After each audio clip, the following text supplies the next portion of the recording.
City Council for the City of Berlinwood will come to order at 6:01 p.m. Wednesday, June 12th, 2024, and we will start with roll call. Kevin Glasheen. Bill McDuffie. Sarah Hudson. Gavin Massingill, being quorum present. Thank you, Council. We will move off of agenda item number 1, and I'm going to pull up real quickly public comment for items not on the agenda. I think we have one. Hello, Melissa Morrow, 2502 Timberline Drive, also Parks Commission Chair. I'm going to make this very quick. There's nothing Parks Commission on your agenda, so you cannot respond back to me, so I will be gone in 3 minutes. The Parks Commission meeting was focused on presentations from K Freeze, Moss Verde, and IWS, with Parks Commission members given time to ask specific questions. Our meetings are pretty much 1 hour because they're at noon and people have to get back to work. So the K-Freeze shared the same thing that they presented to council. Again, thanks to K-Freeze for making the time to come to our meeting because it was very helpful to have them there to answer and show stuff that we could understand. And no action was taken. This was followed by a presentation from IWS on the recommendations for the corner of Nixon and Gentry and their recommendations for the proposed, the detention pond and the retaining wall.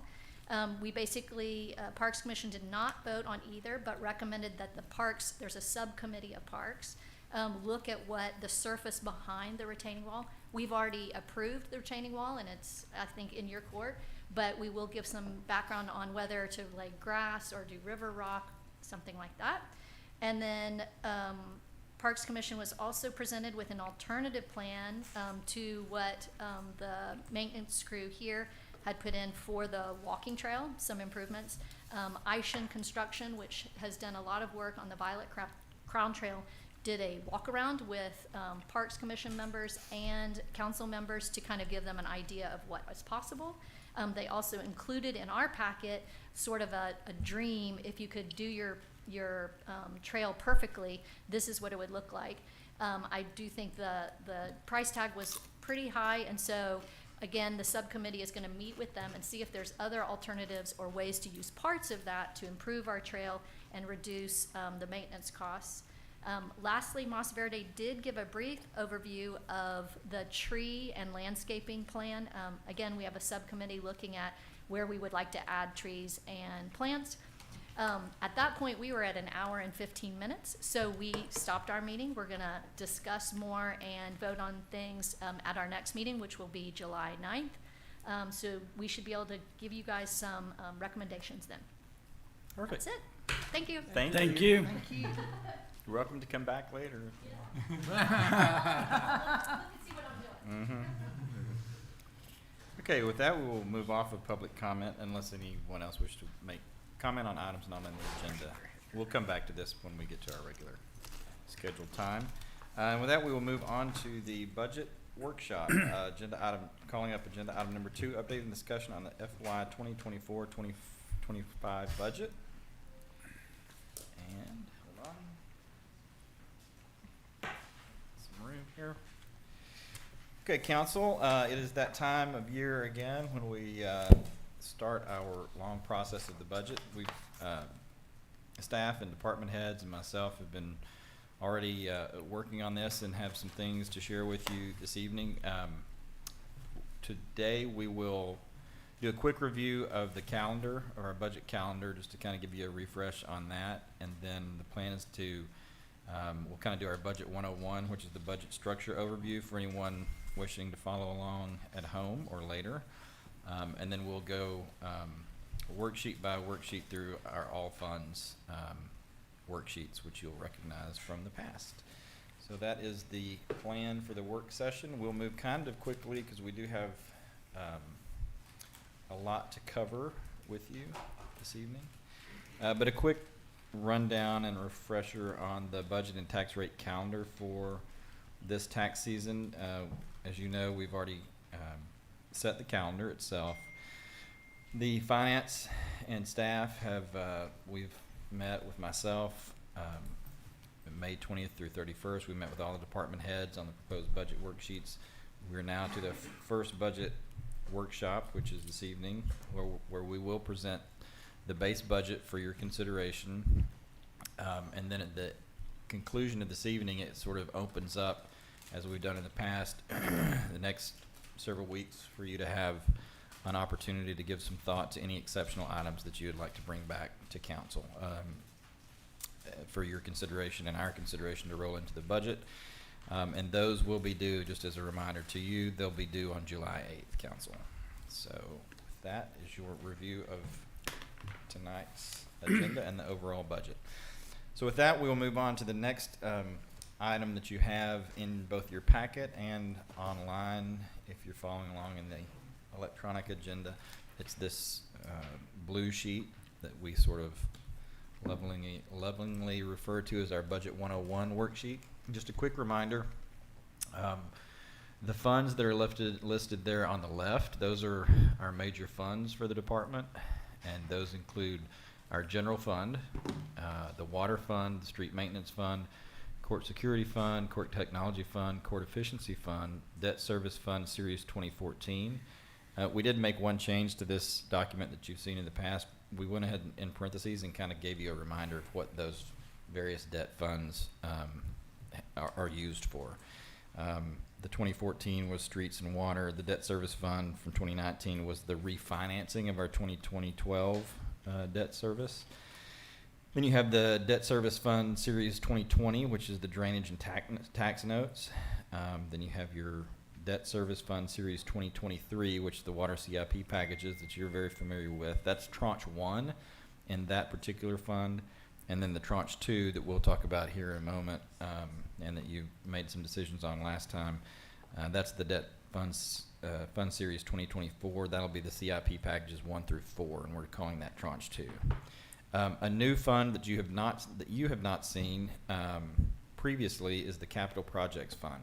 Just a quick explanation of this fund. This is a fund that we have used in the past, and it's basically our auditors in working with ABLE pointed out that it's better audit practice or better accounting practice to have a fund that our bond proceeds go into, and then all of our expenses that are paid come out of that one. It keeps it separate from our other budget, so it doesn't look like it's blowing the budget on the other funds that would be otherwise affected. Once the projects are complete, then that fund basically goes dormant again, and then you won't see it back on this sheet. And then you have the drainage fund, which we've had for some time in 702, and then you have your wastewater fund. Each one of these funds has various department numbers, and the reason I'm going over these is you'll see the department numbers listed on the worksheets that we're about to go over. But just a quick reminder, your fund number 100 is the general fund number, and then your department numbers are the kind of sub-department that each one of those funds operate in. Some of these funds obviously don't have departments associated with them. Most of our departments that you're familiar with are in that general fund 100, and those obviously are administration, development services, sanitation, utility, building, streets, police, court, parks, and public works, all of which we'll be going over this evening, as well as the other funds. And just a quick reminder, again, you can find this sheet online, anyone who's interested in our city's budget, but the next column kind of gives you the source of revenues that go into each one of those funds. And then the final column gives you any limitations or expenditures or transfers that are either statutorily limited or any other notes like that related to how the funds are spent. There are some like court fund, and all of our court funds, they're statutorily restricted. Our enterprise funds are obviously restricted to items only relating to those funds, with the exception of our administrative fees, which we can, by statute, are allowed to transfer out of those funds. So that's a quick 101 rundown. Any questions on the various buckets of money? All right, with that, we will move into, and I'm going to kind of tag team this with Ms. Wayman and Abel to the extent you have any questions. Ashley, let's do this kind of a roundtable if we can, since it's a work session. But the first worksheet that you have here is our General Fund 100. This is Department 10, which is our administration fund. Just a quick refresh, we did as we have in, at least for the last 5 or 6 years, we ask all the department heads to try to identify at least 5% in budget cuts within their budget when they brought the base budget to us for our initial meeting. As we work through those budgets, sometimes we're successful in maintaining that. We try to keep that in mind as we make decisions, and we're more successful in some places than we are in others. It is not our goal when we set the base budget. We're not the state. We try not to cut into the bone and have such a lean budget that we're actually getting into such a cost-cutting scenario that we would be neglecting some of our services. But by starting with that at least request to do a 5% cut, we try to keep a nice lean budget. Since we've been doing that for five or 6 years now, we're getting to a point where we are maintaining a lean budget from see, I'm hardwired to say session, from year to year. So it is beginning to become more difficult to get that 5% cut every time, but we do our best to start there. Ms. Wayman, you want to walk us through, starting with our line items 5,000? Sure. So in most of our departments that have salary-related line items, you'll see the 5,000 group. They are pretty much mostly based on actuals. We've projected out salaries, our different stipends and certifications. Ones to note here, the retirement payout reserve. That's an amount we set aside each year for any retirement, so where employees are eligible to get their sick leave paid out or their vacation time paid out. So we set that aside here. We have another $15,000 that we set aside from the police department to cover any retirement payouts that would need to happen throughout the year, though of course we always hope that we don't have to have any of those. Small increase in training and team building. Trying to do a few more events with our city staff and try to get a little bit more group training involved. Currently, right now, most of our training is individuals or by department, but we'd like to get some more with the group altogether with the employees. The items that are marked with to be determined, we are still waiting on numbers. So I believe actually at this time, maybe today or yesterday, we did receive our unemployment compensation information. So we'll be updating that before you see these budgets next month. Going down to line item 5140, you'll see 141% increase in our telephone line item. One thing of note there, you'll see this sort of changing in a number of our worksheets today, and that's really because we're just breaking out and updating how we've done those in the past, right? That's correct. Yes. Any questions? Any questions on this sheet? So what all is included in the subscriptions and memberships? That would be memberships to the city's TML membership, other kinds of membership-based programs, the City Management Association. That one runs about 5,000 each year, so we're probably pretty close by now. I've already paid all of our subscriptions for the year.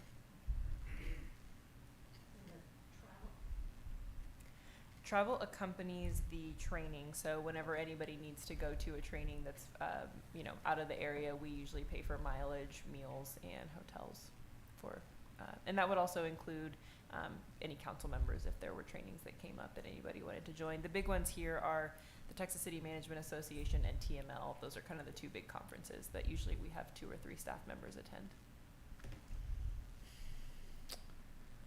I think those are the highlights for this one. You'll see at the very end, the 150,000. It's line item 5525. It's the very last line item on page 2. That's our 4B sales tax allocation. Again, we're just dealing with expenditures this evening. We always allocate about 150,000 because it typically brings in 150,000. Next month, we'll get to the revenue section of the discussion, at which point you'll see an offsetting likely 150 budget, but it's just a pass-through allocation that is mirrored on the revenue side. We did budget again, obviously, for the Zilker Clubhouse, the 5341 line item. For our 4th of July celebration, we did not have access to that last year, and do we think we will this year? We actually do, yes. We didn't know until the last minute they were planning on doing some rehabilitation to the Zilker Clubhouse, but they pushed that another year, so it's actually likely that next year we won't be able to spend it unless they delay the construction again, but they've done that the last 2 years, so we might end up having it. One more important item to note is 5,300 computer software and support. We have dropped that pretty significantly from 50,000 this year to requesting 30,000. That's supposed to reflect with our new IT company. We believe we'll see a lot of savings, so we're going to see a bit of an overage this year as we've kind of prepaid for a lot of the transition, and so next year we expect that to go down significantly. All right, that's it for General Fund 100, Fund 100, Department 10. Any other questions on Department 10? All right. Oh, and just so you know, the next two sheets, I'm sure you've already looked at this, council, but it does give you our current budget, our current period, and then it gives you our year-to-date actuals. And the most important thing on this sheet that we utilize the most is you'll see in the top right corner, it tells you the percentage of the fiscal year that we're through. We're through 66.67% of the fiscal year. And so that percentage of budget used ends up being the most useful item on these. So you're trying to look for typically a percentage usage of the budget that's roughly in line with the percentage of the fiscal year that we're through. Yes. Real quick on 5217, Mm-hmm. which is the payroll services, like why did that jump so much? I mean, We contract with Paychex to do our payrolls, and raised they've the just price. increased the rates. I asked the same question. $9,000 very well spent, though, to have someone else deal with payroll. Is well, yeah, a great totally. idea. I got just that. wondering if there's, I like, got that some same other answer option. too. Yeah, I just wondered if there's like at some point maybe we look at like, other options. Possibility, Yeah. absolutely. So how are we at 100% with holiday compensation already? That is at the beginning of the fiscal year. April. Holiday compensation in admin has already been all paid out, is that correct? Correct. And that's because we start in October 1 and our holiday pay is over the holidays, so November, December. So we basically catch it by our fiscal year Q1. Mhm. In this department, it's like it's a holiday, I don't wanna call it a bonus, but it's an per employee holiday amount, and so that one goes out in November. That's our one time. Not paying for the time for the holiday? No, Okay. no.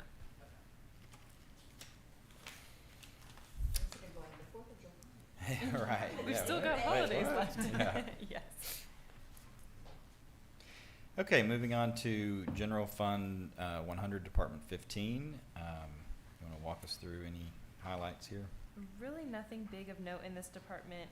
Postage is something we've been trying to this pendulum has been swinging the last few years to try to understand how we charge that. For the most part, when we do large citywide mailers, we get those printed and actually the company will postage them for us. And so this is just a breakdown of only using our postage machine. So we have dropped that pretty significantly.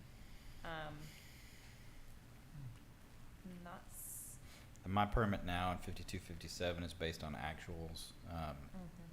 We're still kind of working out what that total cost was going to be. It's very affordable, so that's the reason it's 60% down. The professional consultation line item, we're currently working with a consultant to help analyze our development services department and look at where we can find some streamlines, some things we can do a little bit better. And so we don't anticipate to have to spend near as much next year in that department. So that's why that's got a pretty significant decrease as well. Elevation and height verification, those are just based on actual use and their pass-through. It's $500 per inspection. We put in 20,000. It was a new line item last year. We haven't used nearly that much. We only pay for that when someone's in the excavation phase or at framing, and so we don't anticipate having more than 20 of those in a year. So that's why we dropped that down to 10,000. And then the survey benchmark network, 25,000 last year was paying for the actual network to be, completely installed, if you will. And the $5,000 is only for any continued maintenance or updates on that network, which we don't even anticipate to spend that $5,000, but we wanted to have it there just in case any of our street reconstruction or anything has any significant changes in our benchmarks. And then the computer software and supports and 5,300, that's the same story as the last worksheet, correct? Right, yes, and there, with our new computer company, IT company, we've kind of reassessed the breakdown of which department should pay for what, so we're trying to make sure each department pays their fair share for our internet and IT services. So you might see small increases in some departments in that, while others might have decreases. And that's it for Department 15. Any questions? So why did we not have any expenses for election services? Because it got canceled. That's just for our rolling election. Just for the Right. rolling election, yes. Mhm. And it could, that's one that we budget for it, but if it gets canceled, then Sure. we end up not But spending. We have elections here. Yes, yeah. So it was, Yeah. Right, yep, understand what that covered. yep, that's our share of Travis County running our election for us, usually. Okay, with that, we will move on to Fund 100, Department 20, Sanitation. You'll notice that this department's a little different. Not all departments share in the cost of some of our labor costs, and this is one of those departments, which is why it's a little bit shorter. So you want to walk through some of the basics here? Sure, one increase to the landscape remediation line item. We anticipate after the water projects and everything that is using our, the Edge Grove lot, that there is going to need to be some remediation done at that area once they're done using it for storage and the other things they're using it for currently. And then we did have a small increase in our garbage contract. That actually was, I believe, an increase over the last couple years. They take minor, I want to say it's 3 or 4%, if the CPI warrants. And so this is just kind of catching up from the last couple years of increases, so minor increase there to 160,000. Last year, you'll recall in line item 5287, the storm debris and cleanup, we started budgeting for this after our second or third consecutive year of needing something like that. So again, that's one we don't know if we will need it at the end of the day, but we like to put some in there just in case we end up with a situation like we have the last couple of years. Yes, ma'am. This is a little off the wall, but do we clean up dead animals in the streets? Yes. Is that part of, Yes. We- okay, there's a dead skunk Okay. in Rollingwood Drive. I didn't want to It's commit been there to all doing day. it Yeah. a lot, but yes. It depends on on what occasion. kind I of didn't animal. know. On occasion, that is something that we do. Just but, call in, just call. Just give us a call. Yeah, just Yep. call us, If we can't do it, we'll find someone who Yeah. can. And it's in the middle of the road. Okay. Izzy and PD will fight over it. Who- Yeah, Public Works. Yeah. But I really didn't know whether we do that Yeah, or we do. call Travis County or what. Right. Okay. The live animals, we have a contract with Travis County, but the dead Okay. ones, I think they're on us. So, Yep. Alec, you had a question? I just wanted to point out, like, I don't know if it's a typo on the line items, like it's 5270 in the Excel spreadsheet part, but down at the bottom on the printout, it's 5370 for the Oh, waste and Thank you, disposal. thank you for catching that. I also see an error in the total expenditures for 21-22 in that same. When in we will- doubt, go with the The one down. encode version. Yes. Encode is the right one, that's Okay. for sure. Yeah. We'll fix that. Thank you. Okay, with that, we'll move on to General Fund 100, Department 25, Utility Billing.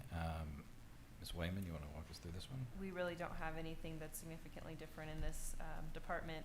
Main increases are due to the computer software and support, which is again that department getting the fair share of the IT contract, and then a little bit of I think a small decrease in a few line items, but really nothing of note here. The telephone is again that new phone breakdown that we've put across all departments, but really nothing of note in this department.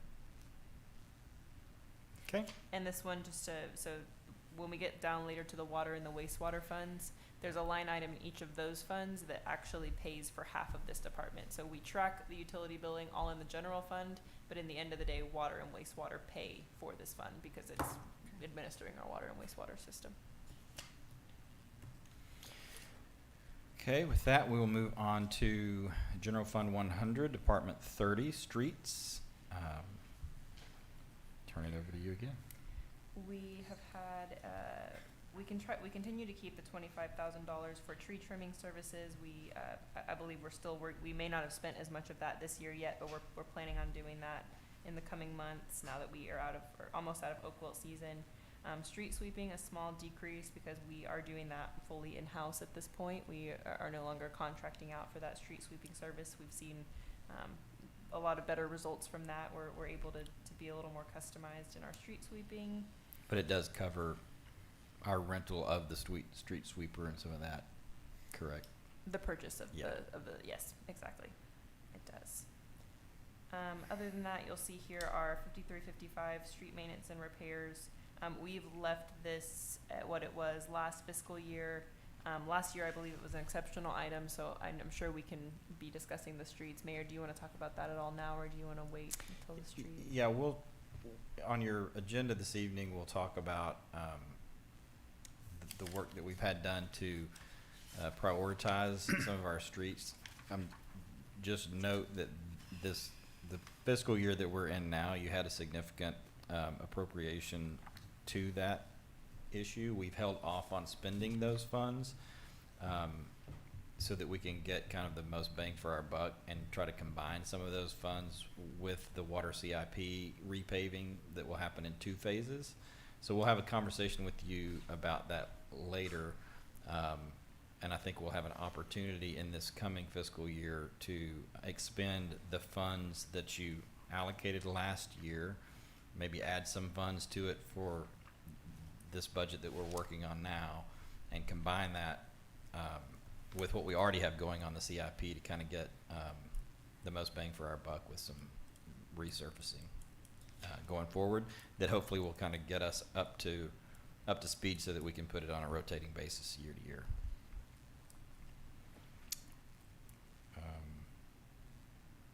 We also have 5494, the vehicle financing note.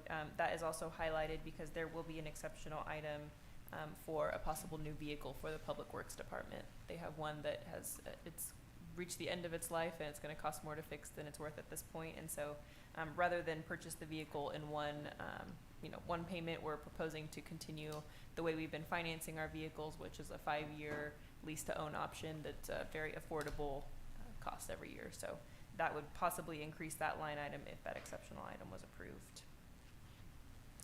And do we want to have so that kind of wraps up the main base budget items. You just mentioned one of the staff requested exceptional items. Do you want to have Izzy cover the other equipment requested exceptional item? I'm going to talk about our CCTV. And this is just to kind of give you a primer. We'll do you'll get all of the exceptional item sheets next month, but this will just give you a kind of a preview of it. Sure. One of the exceptional items that we're requesting Public Works is for a CCTV. It's a kind of a robotic camera that will go into. We're actually going to be using it for 2 departments. One, which is streets, for the drainage areas. Go in there through the pipe and just go in there and make sure that everything's clear.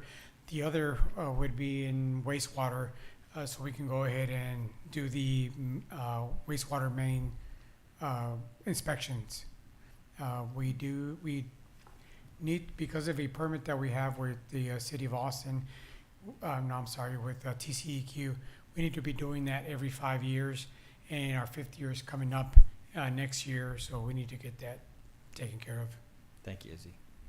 I had to point that out to you because it will become pertinent when we get to some of the expenditures that you budgeted for in the past in those 2, in water and wastewater. So we'll come back to that, but that's your preview of what we're talking about when we get there.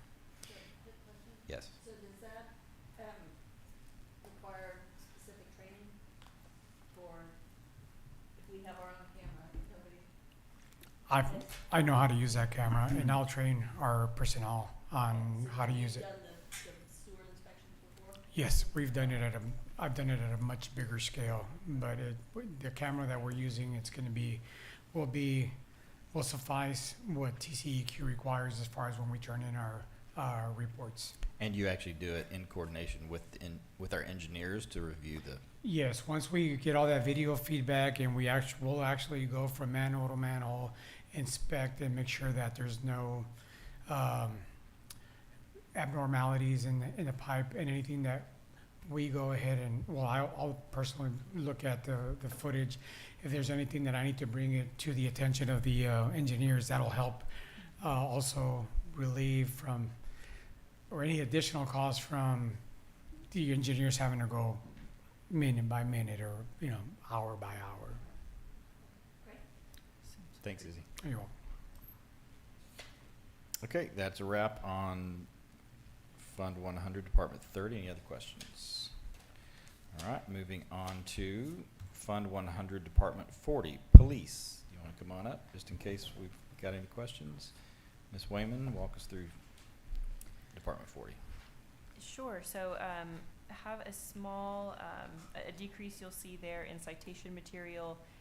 That is 5106. That was last year we purchased the ticket writers, or we're planning on purchasing those this year. I keep saying last year, but this current fiscal year. Correct. So we will not need to be doing that next year, so that's why that has dropped significantly, just to pay for our recurring fees, and any paper citations if we need them. Small change for the telephone breakdown and the IT services breakdown.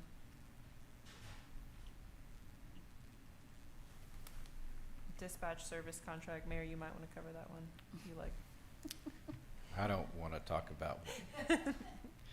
Yes, Travis County raises our dispatch fee by 15% without justifying it every single year, and every single year I get upset about it, and this year is no different. So, and at some point it will reach a level where we can team up with the smaller cities around us and do our own dispatch. Although I know the chief is not wild about that idea.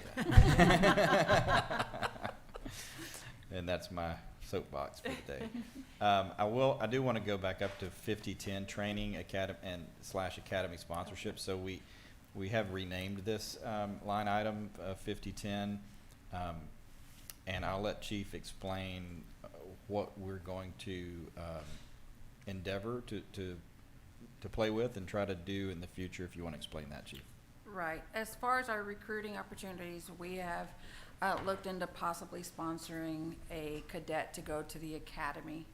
And what that requires is that we pay them a salary, but we also pay for their academy and any equipment that is necessary while they're in the academy. And usually that lasts about 6 months while they're in the academy. Once they graduate from there, they come and they actually go into our field training program, and then they hit the streets usually in about 3 to 6 months. And so what that does is, like I said, so the way it's been in the past is we've always just have hired people that are already certified. And so due to the pool of current certified applicants, I mean, it's dwindling, unfortunately. And so this basically broadens our recruiting opportunities to be able to get somebody who's just graduated college that doesn't have their certification, but that we provide that opportunity. And then they become vetted because they go through our entire application process where we do a background and everything on them. And then once we vet them, then we send them to the academy and we support them in that way. Is there a required service? Micro. Me too. Is there a required service term?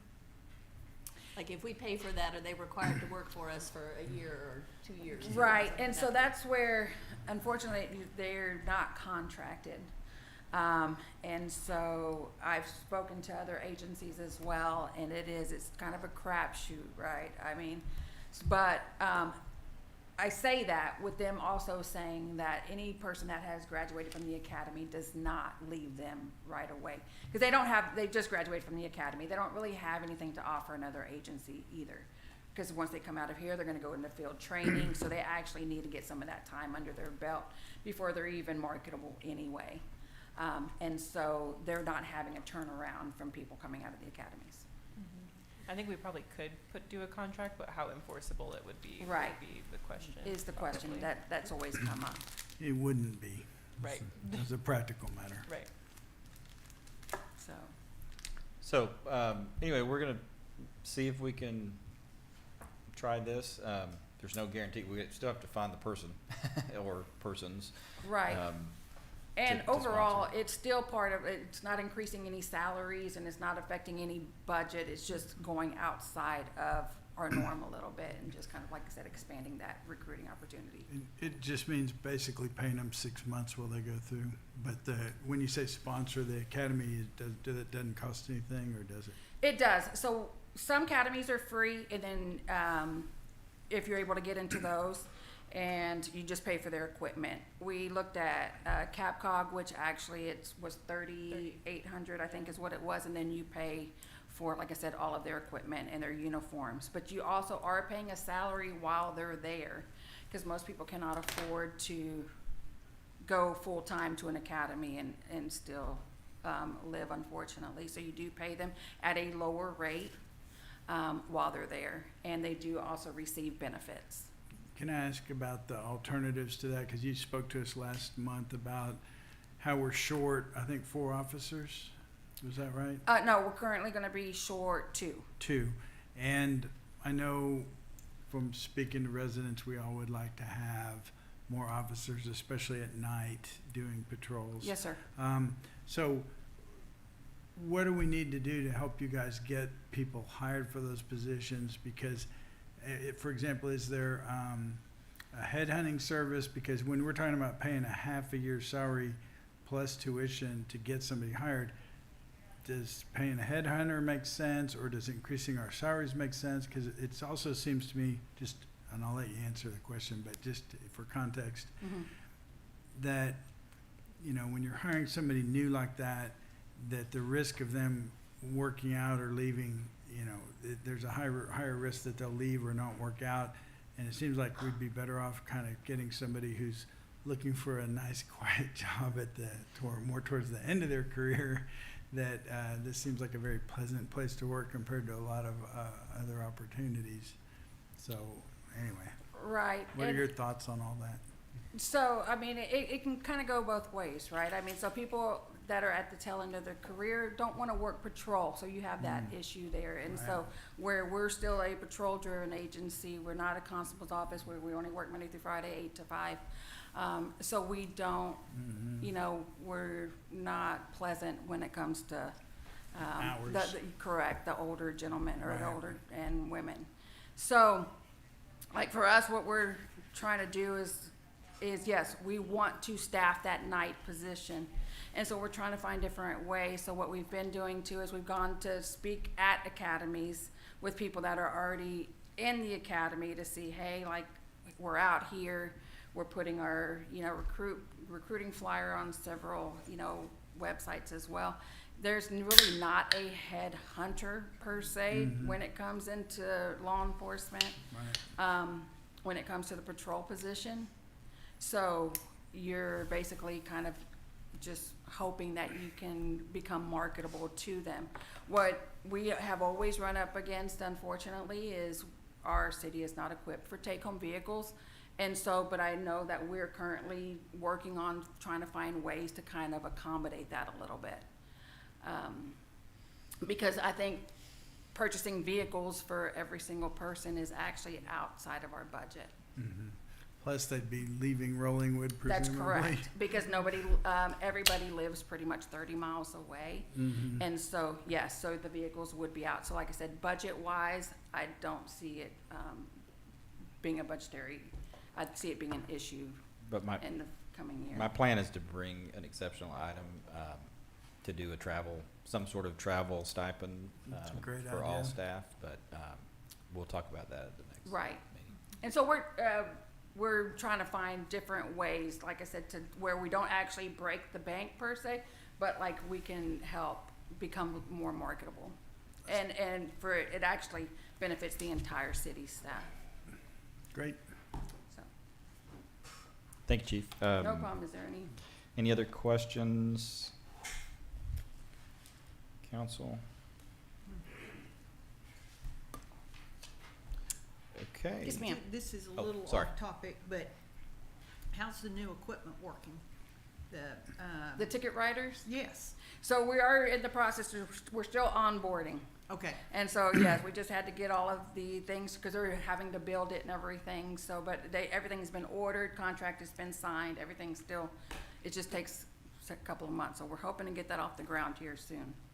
Good. Before ACL anyways. Okay, thank you. No problem. all right, with that, no other questions, we will move on to Fund 100, Department 50, Courts. Ms. Wayman? There are really no significant changes in the court department with the exception of computer software and support. So we also have, we'll get to this next in one of the next few funds, is the Court Technology Fund. That fund is funded specifically by, it's a state, the state determines what percent, I guess it's of citations that end up going towards this Court Technology Fund. So we build up a fund balance in there, and every once in a while we shift our expenditures on computer and software support to that fund. So last year we were actually able to spend that entire 5,000 on computer software support over to that fund. This year we still had a little bit left, so we were able to put part of it here, 3,800 here, and put the remainder over in Court Technology Fund. But that's really the only significant change in this department this fiscal year. And we're not expecting any exceptional items to be requested from staff, so any questions on Department 50? All right, with that, we'll move on to General Fund 100, Department 55, Parks. Ms. Wayman? Parks Department, again, much of note in this department. Computer software and support has been updated with that new breakdown for our Univista contract and our internet. Improvements to existing park assets, we have budgeted a little bit more for playscape equipment, maintenance, and other items. We seem to be running a little over, I believe, in that department this year. Really not much else of significance unless anybody has any specific questions.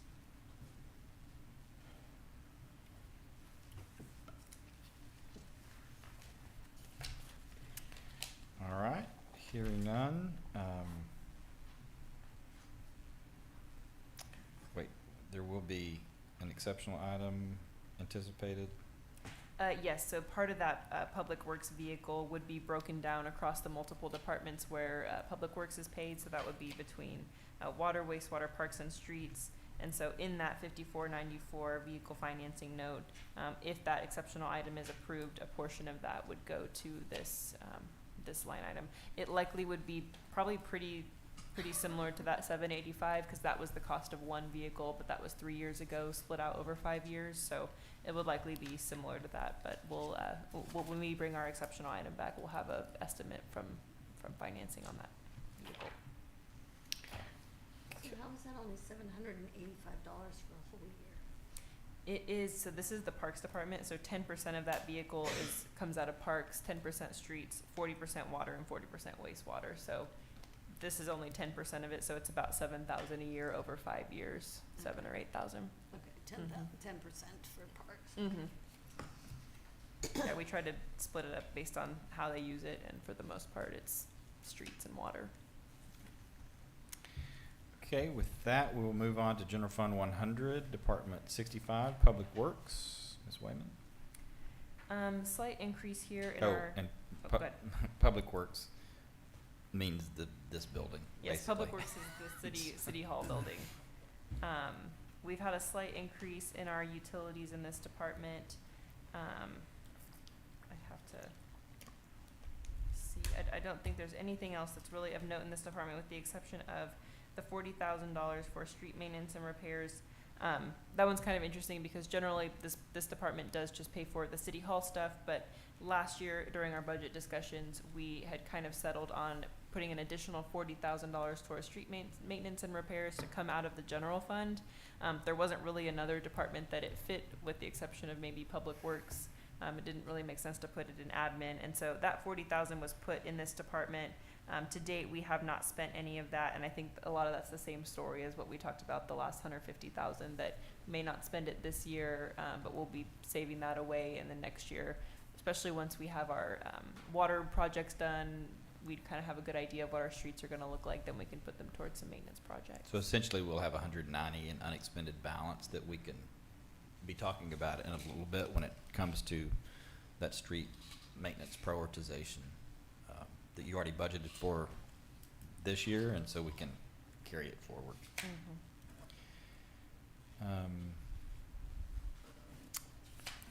Okay, that's it for Department 65. And that is the conclusion of Fund 100. Any other questions on Fund 100? One question. Yes, ma'am. And this may just be an update, but I know we've talked about when the new water lines go in and when the new meters go in, that we may need to move some meters, or we might wanna encourage movement of meters. Is there any budget consideration given to that issue, or would this be where it would be if we did? I think it would be, give me a second.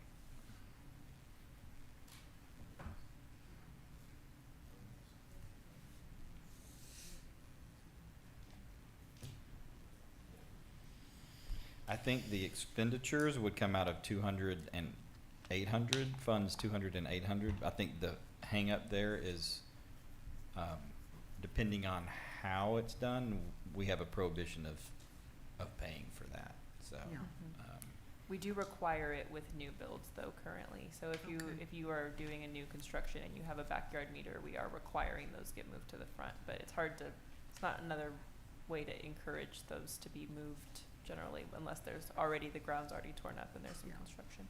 And I didn't know if there are any meters, other than that prohibition would not apply to city meters or other kinds of, incidental. I went down this rabbit hole once with Charlie, and I had some novel legal theories on how it could work, and I was proven wrong. Well, and my understanding is that prohibition would be because the recipient would be a private individual. That's correct. Like a homeowner, That's for correct. example. But if there's city meters, or there's any other kind of meter besides a residential meter that would be a part of Yeah. the meter project. Yes. But I don't just think there, don't- yes, I agree. I don't think there are any non-residential, you're correct, that is the hang Yeah. up. Right. I and guess the- it's residential and commercial, Yeah, privately owned. right. Right. Okay. Just ask. No, it's a good question. Okay, with that, we'll wrap up Fund 100 and move on to Fund 200. This is the water fund. Again, this is one of our two enterprise funds. All expenditures out of this fund must be related to the water system in some way, with the exception of the administrative fee that we get to transfer by statute. This is non-departmental. Ms. Wayman, do you want to walk through any highlights here? Sure. Maintenance and repairs, we had a slight decrease in that, 5166, just based on usage. Administrative fees is the 5% of water sales revenue. That one is still to be determined. Once we start forecasting our revenues, we can take a look at that number and see if that still works for us. 5168 is that line item I was talking to you about, transfer to utility billing. That there's a similar or an identical line item rather in the wastewater department, and those together pay for the utility billing department. So 50-50 split there.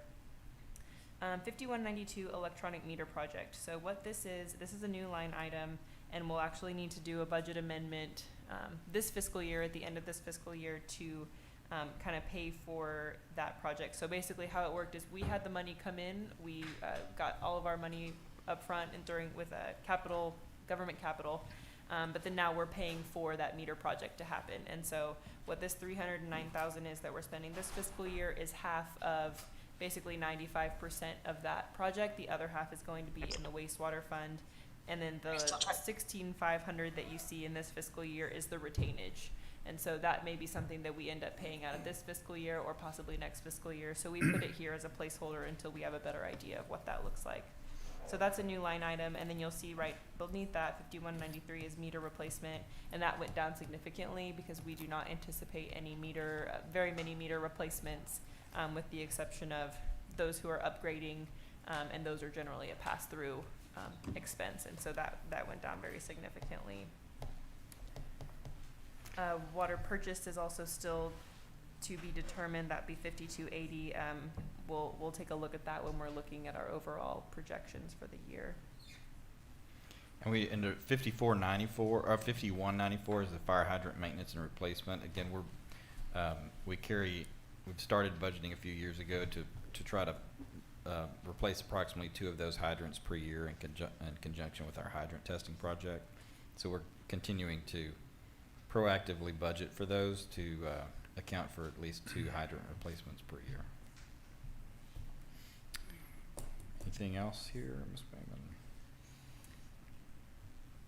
5496 is also a new line item. This is actually our quarterly payments on the electronic meters, and so this is where we're going to be making payments split 50-50 between water and wastewater for the electronic meter program that we are currently rolling out. So you'll see this for the next 10 years or so. And it'll be a constant amount. And then under anticipated exceptional items, staff recommended exceptional items. It's that same vehicle that we've talked about in the last few departments. Any other any questions on department or fund 200? The computer software and support, does that have something to do with electronic meters, or? That'll be part of it. Our overall computer software and support is going to go up a little bit based on those electronic meters, and this is just this department paying its fair share. Before it wasn't always allocated to every single department, and so we're just trying to adequately capture, how much it uses. Got it.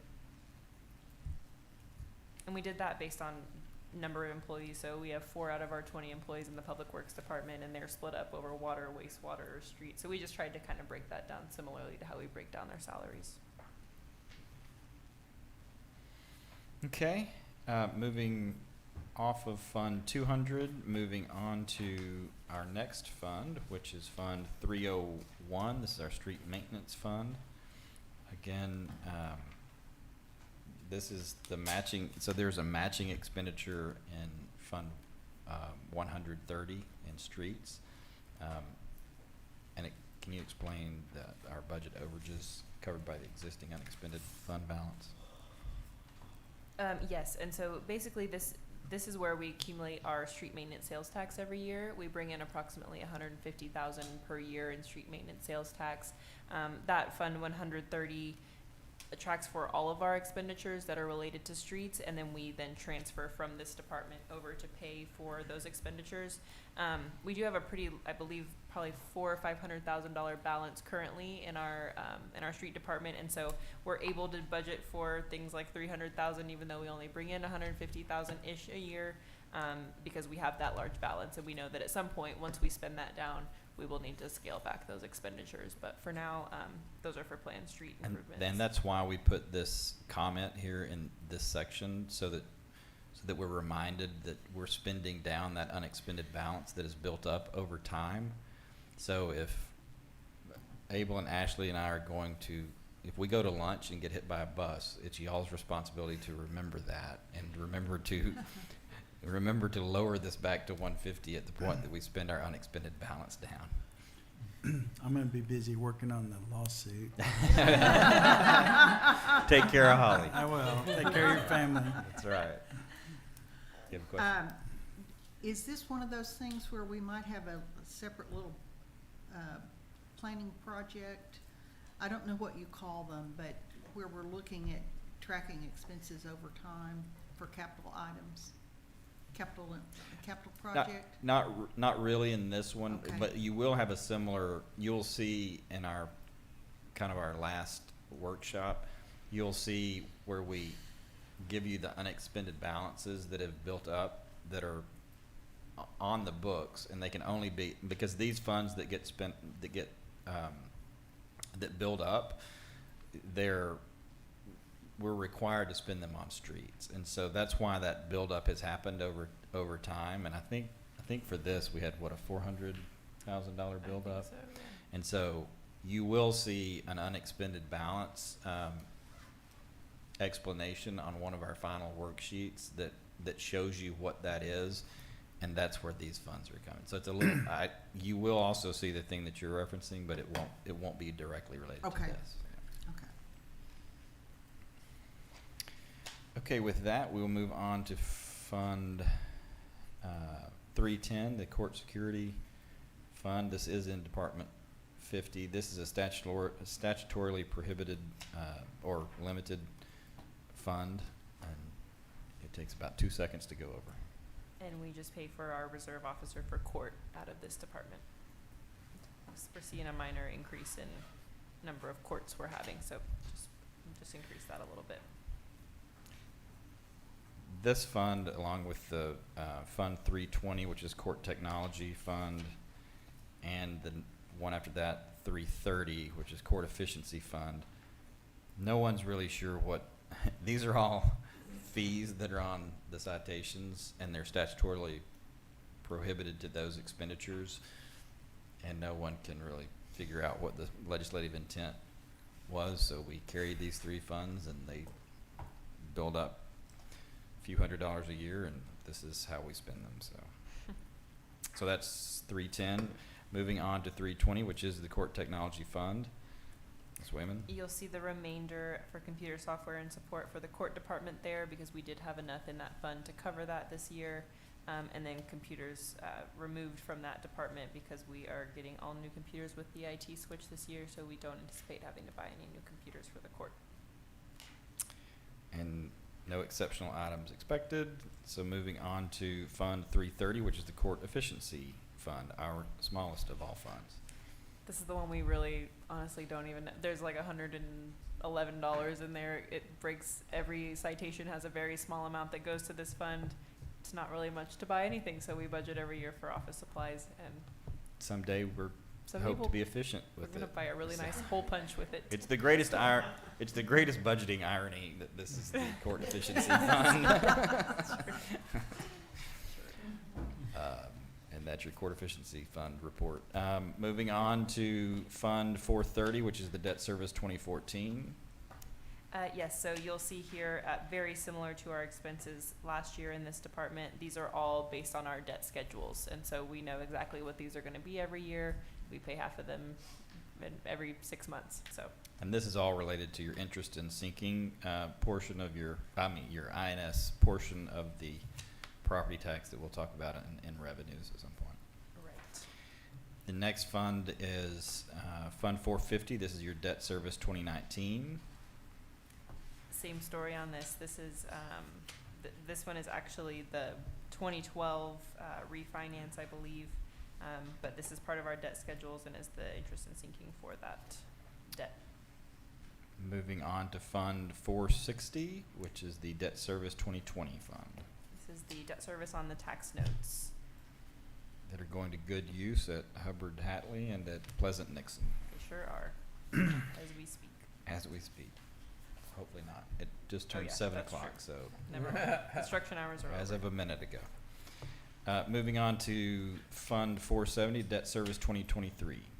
This is the 3.9 million that we issued last year in 2023, so this will be the second year that we're paying on these. Again, they try to keep a very level amount per year for budgeting purposes. And that's tranche 1. Tranche 2 of those same dollars is Fund 480, which is the Debt Service 2024. Yes, and we will have a much better idea of what the bond principal and the interest on this will be after tonight's meeting. So we will plug those numbers in and you'll have that next month. And that gets us to Fund 701, which is the Capital Projects Fund. This is the new fund that I explained to you in the Budget 101 at first. This, again, is just establishing a separate bucket for accounting purposes for us to pay our monthly expenses on the water CIP packages 1 through 4. Again, after this project is complete, then we'll probably use the same Fund 701 for the remainder for the City Hall project, and then after that's over, then this fund will go dormant again until the next to the next project. And we'll likely do a little bit of readjusting between 23-24 and 24-25, depending on how much we spend this year. So currently, we've just made that to be the entire balance of the water CIP projects. But if we'll likely not spend quite all of that 3.3 million into 2024, and so we'll likely shift some of that over to 24-25. But we will have a better idea as we get closer to the end of the fiscal year. With that, we'll move on to Fund 702, which is our drainage fund. And again, this fund is a little different from the others in that it doesn't carry labor costs and that sort of thing. You want to walk us through Fund 702? Sure. So we will again be doing some readjusting on the 23-24 budget, probably in the form of an end-of-year budget amendment to cover for any of this funds spent on the Nixon Pleasant Drainage Improvement Project and Hubbard Hatley Pickwick Drainage Project.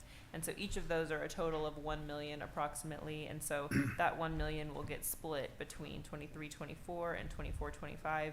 We just need to see about how much is going to get spent in this fiscal year and have a better idea of that before we get to budgeting for next fiscal year. So that's what that 1 million is there. It will likely get split over those 2 fiscal years. Engineering services about the same. This is where we pay for drainage reviews. Those are a pass-through cost generally to our for our building reviews, our building drainage reviews, and then MS4 expenditures is pretty constant. What does that cover? That is how with our engineering company, they kind of administer our MS4 program. So that covers our, we do our mailers to residents, businesses, and then we have to submit documentation at the end of every year to the TCEQ and then renew that permit. So the inspections and enforcement is budgeted somewhere else? We just do those in our regular course of our other inspections. So I mean, part of that would be police department, part of that would be development services, but they do their biweekly inspections when there's MS4.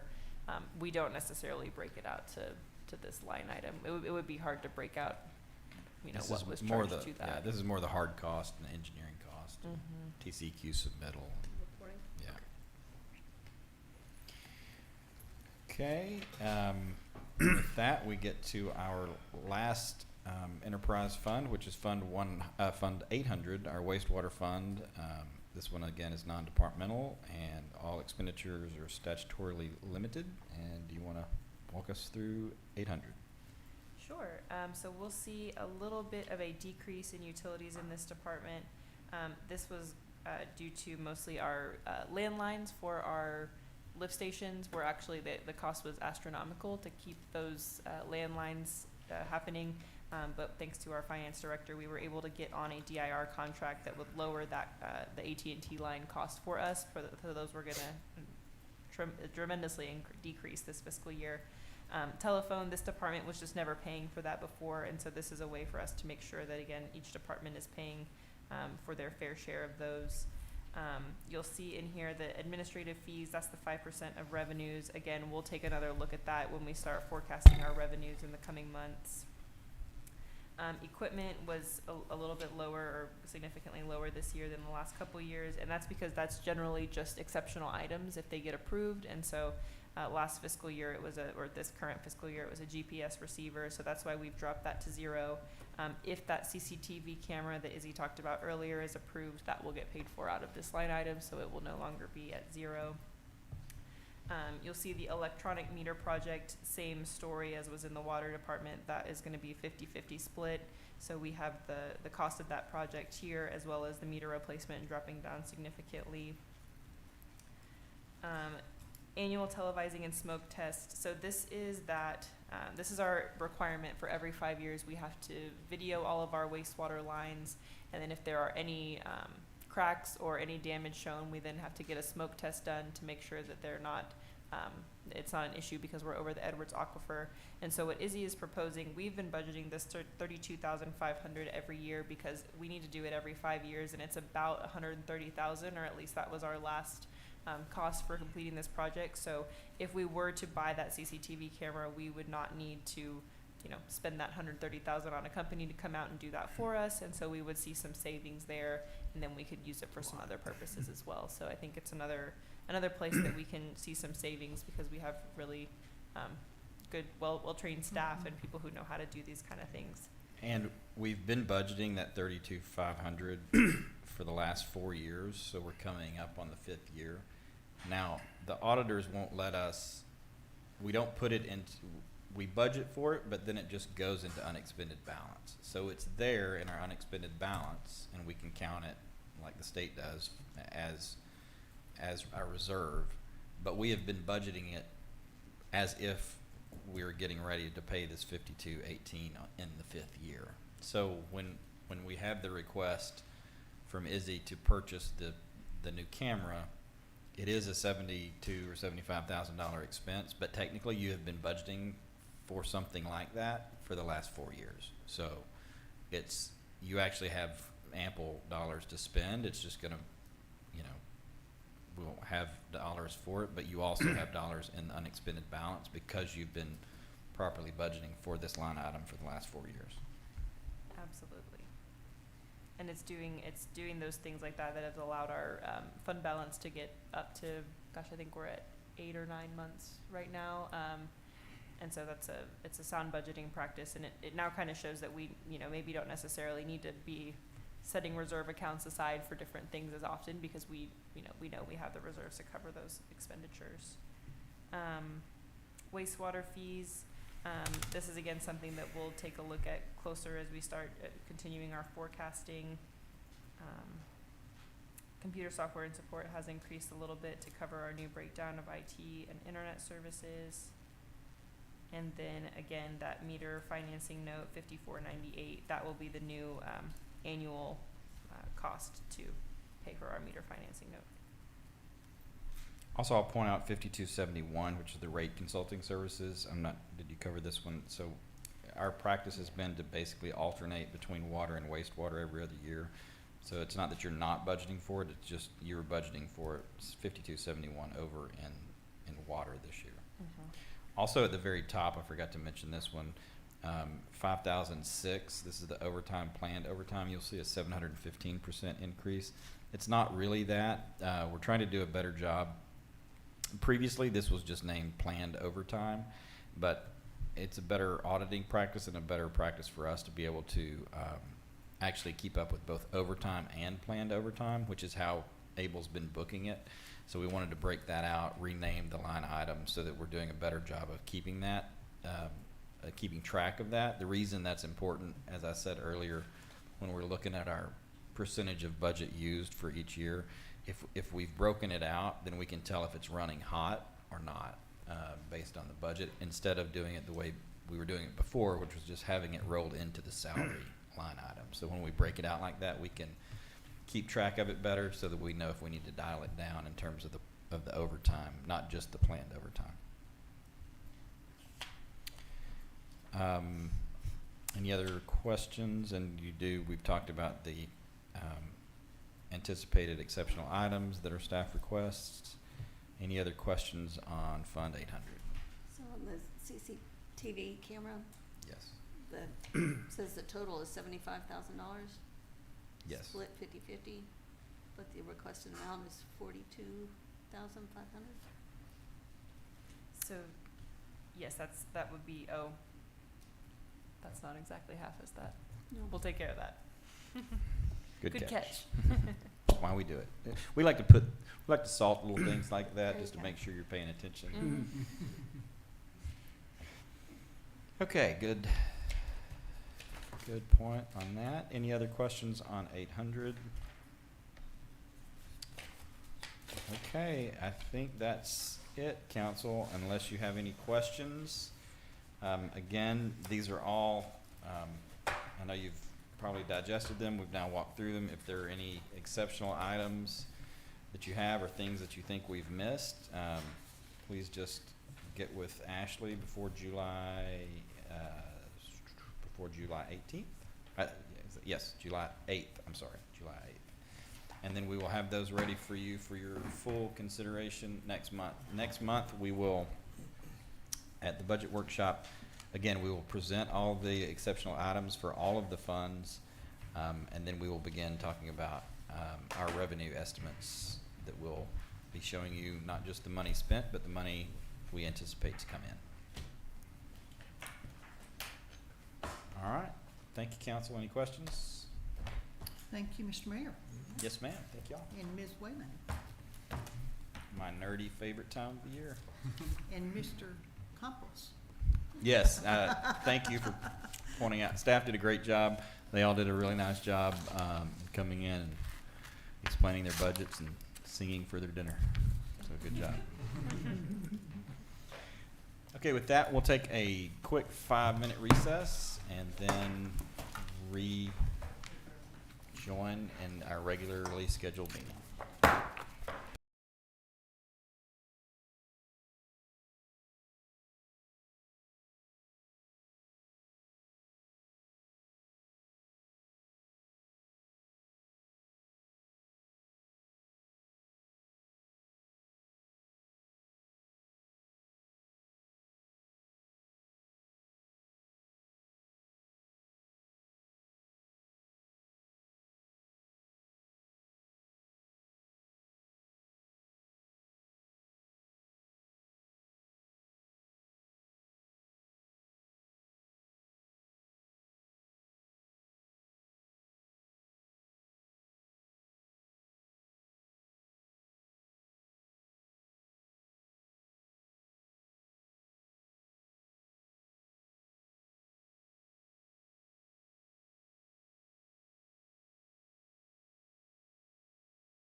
watch the games, but I helped.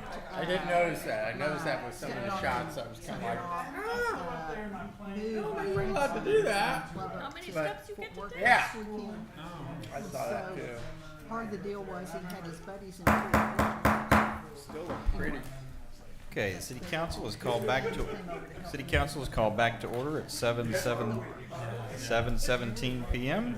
I don't even know what the rules are. And with that, we will, Just, with that, we will move to public comment. Is there anyone wishing to make comment on items not on the agenda? Hearing none, we will move off of public comment. Move on to the consent agenda. Is there a motion? Move approval.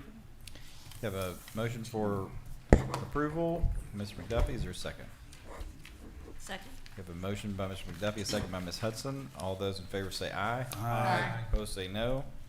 Being 5 ayes, no nays, motion carries. Thank you, council. Moving on to the regular agenda. Agenda item number 5, discussion and possible action on an ordinance authorizing and ordering the issuance of the City of Rollingwood, Texas General Obligation Bond, Series 2024, prescribing the terms and forms, and form thereof, making other provisions regarding such bonds, including use of the proceeds thereof and matters incident thereto.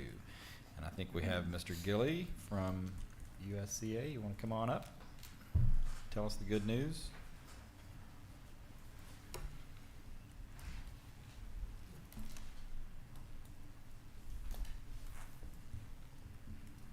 Well, good evening, Mayor and members of council. It's a pleasure to be here again. For the record, I'm James Gilly with U.S. Capital Advisors. It's good to see you all again. I'm pleased to be here to present give you some excellent news. This morning at 10 a.m. we took bids in a competitive bond sale, and at the 10 a.m. deadline we received a total of 7 bids, which is an excellent result. The best bid went to Robert W. Baird, based out of Milwaukee. They submitted an initial true interest cost of 3.927372%. So this is, you may recall during planning discussion, we were estimating somewhere in the 4.2% range, just to be a little conservative, and so we're certainly very happy with this. Outperformed our expectations. There's the tabulation of the bids received. As you can see, the city got attention across the country from Wisconsin, New York, and Pennsylvania, as well as in Texas. And you see those 4 Texas bidders. I'm sure they're very familiar with Rollingwood.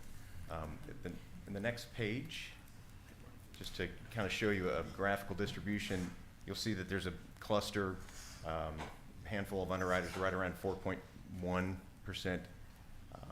And so that's what we like to see, because that tells us that the market thought, okay, that's where the price of the city's bonds is today. And Baird aggressively outbid their competitors to the city's advantage.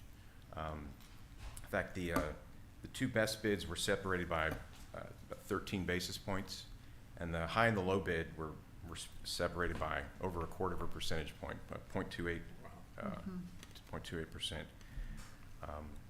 So this is very good news. We think that it was just excellent timing.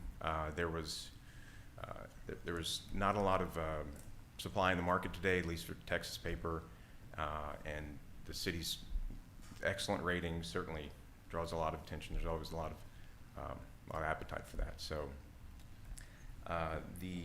Very good. yes, yeah. Yeah.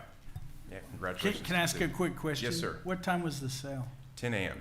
Okay, because like there was a 15 basis point drop in the 10-year this morning, which really must have helped you all. That was all us.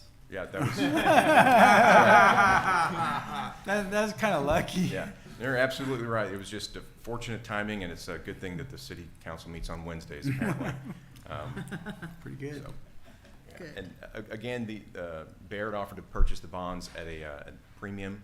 So the final par amount is $1,395,000, but you may recall from last year, similar circumstances, the city will receive its full $1.4 million to spend on the utility lines. So we're just very happy with the results of the sale. Hope you are as well. I'll be happy to answer any questions, but I'd like to turn it over to representative from Bond Council. Good evening, Mayor, City Council. My name is Justin Rosas. I'm from Oric, Carrington, and Sutcliffe. We serve as bond counsel to the city. I'm just here to answer any questions y'all might have regarding the ordinances before y'all this evening. Council, any questions for bond counsel? It's a good gig. Thanks, guys. Thank you. Thank you. James, come back up just for a minute. We've got Ms. Wayman, while she's printing, just tell us what action you need from council this evening. Well, the item on the agenda is, as I understand, is to approve the bond ordinance. I may defer to Justin for the legal aspect. Sure. So the only action that board needs to take is to adopt the ordinance that's before you, and this ordinance will approve the bid that Baird put in today to be the purchasers, and that will adopt everything in this one ordinance. And you served to delay just in time for Ms. Wayman to, you did great.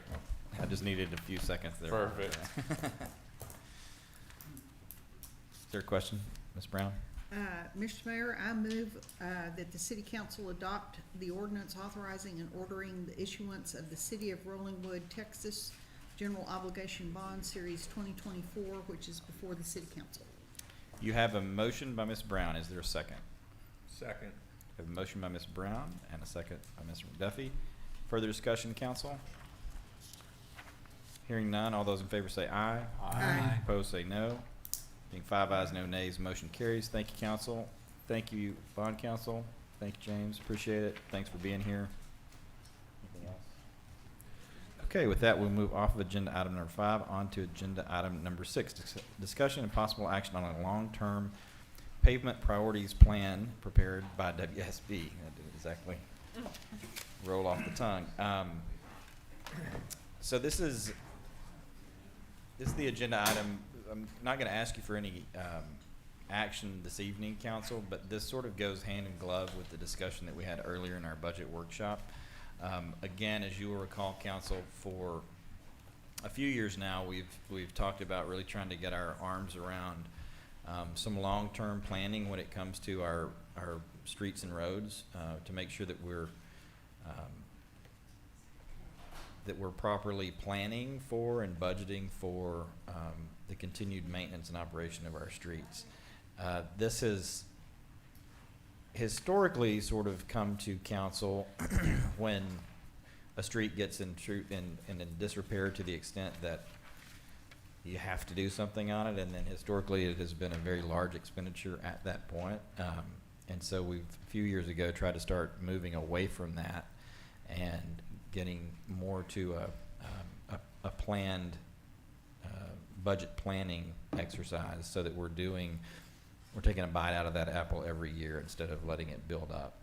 And part of that discussion has also been related to the discussion that Ms. Brown and I had a moment ago, because we, in our budgeting process, continued to see a buildup of unexpended funds that could only be used on streets, funds that typically came from, or do come from, the sales tax on our gas sales tax, and a portion of that, actually that's all of our sales tax, and a portion of that is dedicated to our streets. So we're limited on what we can spend those funds on, but over time we've allowed that fund to build up, instead of trying to sort of spend 150 or 200,000 each year as we go. So in anticipation of trying to reach this point where we've prioritized it, we had WSB do our street, our pavement assessment. This council then authorized them to go, after they did the assessment and looked at the streets, they had, you had them, if you'll recall, go back and sort of put that in a plan form. And that's what's before you in this agenda item right now, is sort of a plan to start getting that under control. So we want to give it to you now. We'll probably have them come back and present to you next month. And then in our budget planning process, and we'll probably have an exceptional item as well. Again, you budgeted at least $190,000 for this type of thing last year, using 150 of the funds that come in from that dedicated sales tax, and then you budgeted another 40 on top of that to start beginning this process. And so we have that 190 that, again, we've held because we want to maximize those dollars by coordinating with AO Services in their phase 1 or at least on their phase 2 repaving for the water improvement projects. So anyway, we're really just putting this in front of you this evening so you can have 30 days to digest it. We'll probably try to make some budget decisions kind of around this next month, and we'll also have WSB here to answer any questions on the actual plan. Did I cover that okay? Yeah, nailed it. Okay. Anything in particular that you would like them to come prepared to talk about, we're happy to pass that on to them between now and then as well. And I believe we also do have Ange points here up via Zoom, just in case there are any questions that y'all would like answered right now. But we can also take those for the presentation next month. She just was gracious enough to agree to be here in case there was any big questions y'all had. I will make one point too. This plan is really kind of laid out in a way that anticipates sort of getting all the way caught up in 1 year. That's not what's in my head. I think trying to take a bite out of it this year, and probably it's over the next 5 years. So I think that $1 million, I think you'll see in here $1 million plus to sort of accomplish the 1.1 to accomplish this. I don't anticipate you making a decision along those lines, but the way this is laid out in priorities with 1, 2A, 2B, 2C, I believe that we can realistically start knocking some of this out in a year-to-year basis, and by the time we get to year 5 or so, we've really made some progress on it. So yes, ma'am.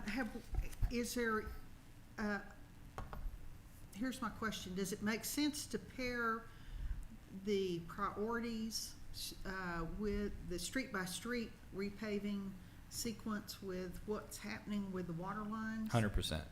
And are we doing that? Yes. Or do we have a comparison? I haven't had a chance to read through this except very brief scanning. I've just scanned it. So That would be, I haven't compared it either, but that's, now that we have sort of what WSB says, the streets look like. here's the order that you do it, then that's, if you budget for it, then we would go get with AO and say, okay, here's the priority as it stands before you started. Now, how does that compare to what you're about? And so, yes, absolutely. It's why I wanted us to get it budgeted for. It's why I wanted us to this point today and then budget for it so that we can do the exact exercise that you're talking about. Because what I didn't want to do is have AO just do their repaving and then miss a side street that they could have knocked out. Or have it torn up 6 weeks later. Right, exactly. Yeah. That's what I'm. Yes. So this report is just to get an idea of what streets, what do we want to get from this report? I'm happy to take. So they looked at every street in Rollingwood. Okay. And then this is really them just prioritizing then kind of worst to best. And so really what you, I think, could take from this 1.1 is this would basically kind of get us, and we're not in bad shape by any means. And I think they even told us at their initial report that we were in a lot better shape than many cities, especially our size. But this, once we knock out the 1.1 over the next 4 or 5 years, like we're in good shape going forward year to year after that. And then how much, I know Pickwick is one of the streets that will have a new water line, the west side of Pickwick. So how much of, if we repave Pickwick after the water project's done, how much of that comes out of the water project versus these funds? All of it. So that's already all covered Okay. in the CIP projects. And so this is really on top of that. But to your earlier point, I didn't want us to have something covered and then miss the opportunity while a paving contractor is already deployed. They might miss a cul-de-sac that it isn't, or that would be a cul-de-sac, miss a short side street that is like a priority 1 or a priority 2 here, while they're doing that repaving project that's already going to be covered and is already bid and ready to go. I didn't want us to miss the opportunity to pick something else up that would be close to see. that. I Yeah. see. So it's really the exact thing that you're talking about is why I wanted us to kind of elevate this so that we would be to this point to be able to be efficient at the time that we have somebody deployed doing those Okay. street projects. So we're only doing the ones marked in gray. I'm sorry, we're only doing the ones marked in gray as part of the utility project. Right, on page 5, yeah, they have left in gray, or they've marked in gray all the streets that are already going to be taken care of with water CIP packages 1 through 4. So those are already done, and then they've kind of, they've talked about preventative maintenance, and they've shown which streets they recommend that, the mill and overlay, and the different levels of that. And so we would basically be able to look at this year to year and decide, here's how much money we have to spend, here's kind of the general order of the priorities, and here's what we want to knock out each year from our street maintenance money. Okay. So does that color-coded map, it says like mill and overlay 1, mill and overlay 2, what does that mean?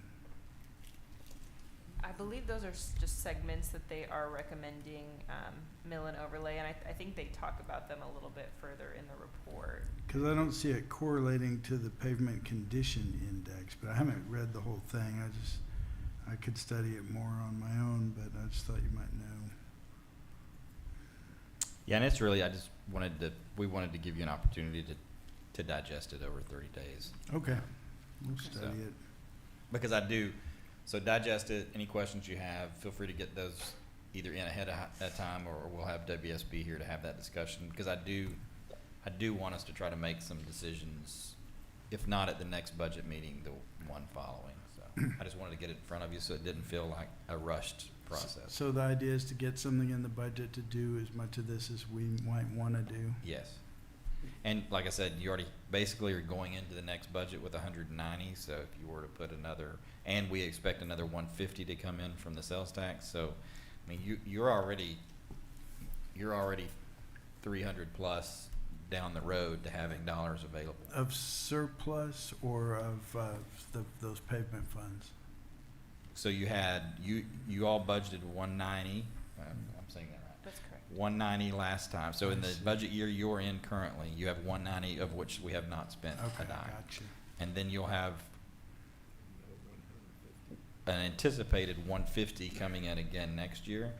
And then on top of all of that, on top of that dollar amount, we have unexpended balance that has built up that we can only spend on streets. And that will probably be around 400, around 400. So you've got 700. some dollars to work with here that, Mm.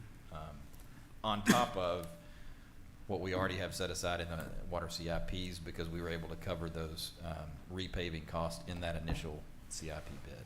So you have an opportunity here to really sort of, within a few years, really kind of get caught up. And do y'all know what the ballpark per foot for resurfacing is? So like how many feet we could get done with our, call it $1 million? I don't, that's an AO question. Okay. And they would definitely know. But I do know that it's cheaper though if they are just doing more when they're already Right. mobilized. So. AM Online Council. This is Angela with WSB. I just appreciate your time and sorry to butt in, but I am here if we have any questions. Great, thank you. You're welcome. I'm guessing $100 a foot. Well, they've got a lot of costs in here, like 31.49 per square yard. What we will do though, we'll try to get with AO before next What they're doing. council meeting and try to give you a number on that. Linear foot of street. Angela, not to put you on the spot, do Yeah. you know what assumption was used on the cost per square foot? For ours, yes, for your first priority rejuvenation, it's about $1.30 a square yard, actually. And then for mill and overlay, we are estimating about $31 a square yard. Which would I have not yet compared it to your current mill and overlay within your utility projects. Okay. It should translate to about $1 a linear foot of street. I'll defer to you on the math, Yeah, but I believe you. close, maybe. I wanna see it.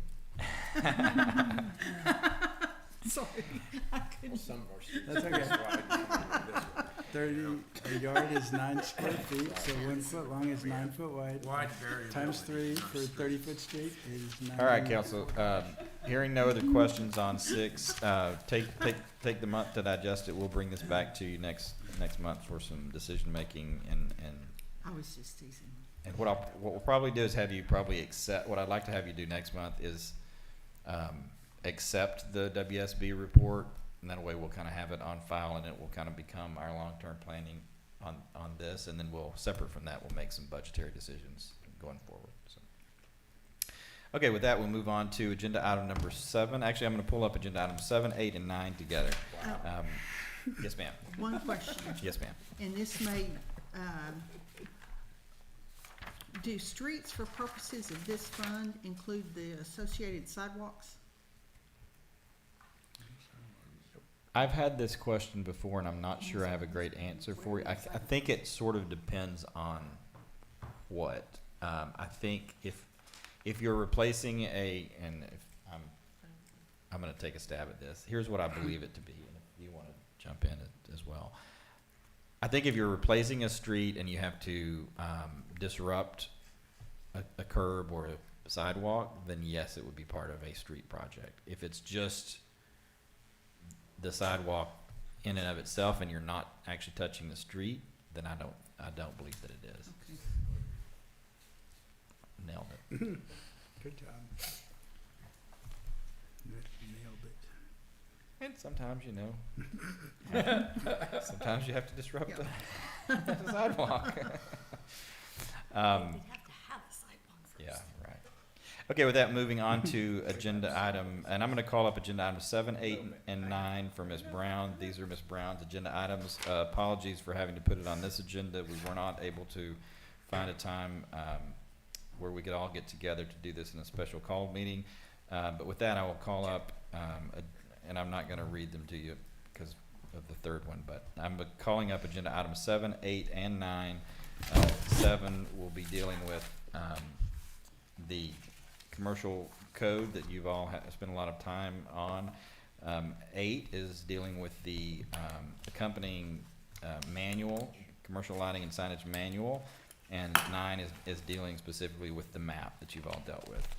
So with those, I will turn over agenda items 7, 8, and 9 to Ms. Brown. I think you have the votes here, so proceed I'm ready to go. as quickly as possible, but I think you're in a good shape here. Okay, members of the council, the thing I think we need to detail in agenda item number 7 is the questions that were left pending from the last city council meeting, the special city council meeting where we considered this. And I'll just briefly remind you what they are, and then we can go to those pages of the attached ordinance and make a decision about what you want to do. If that sounds okay.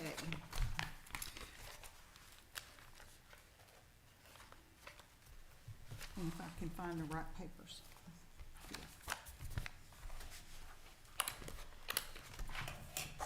So for,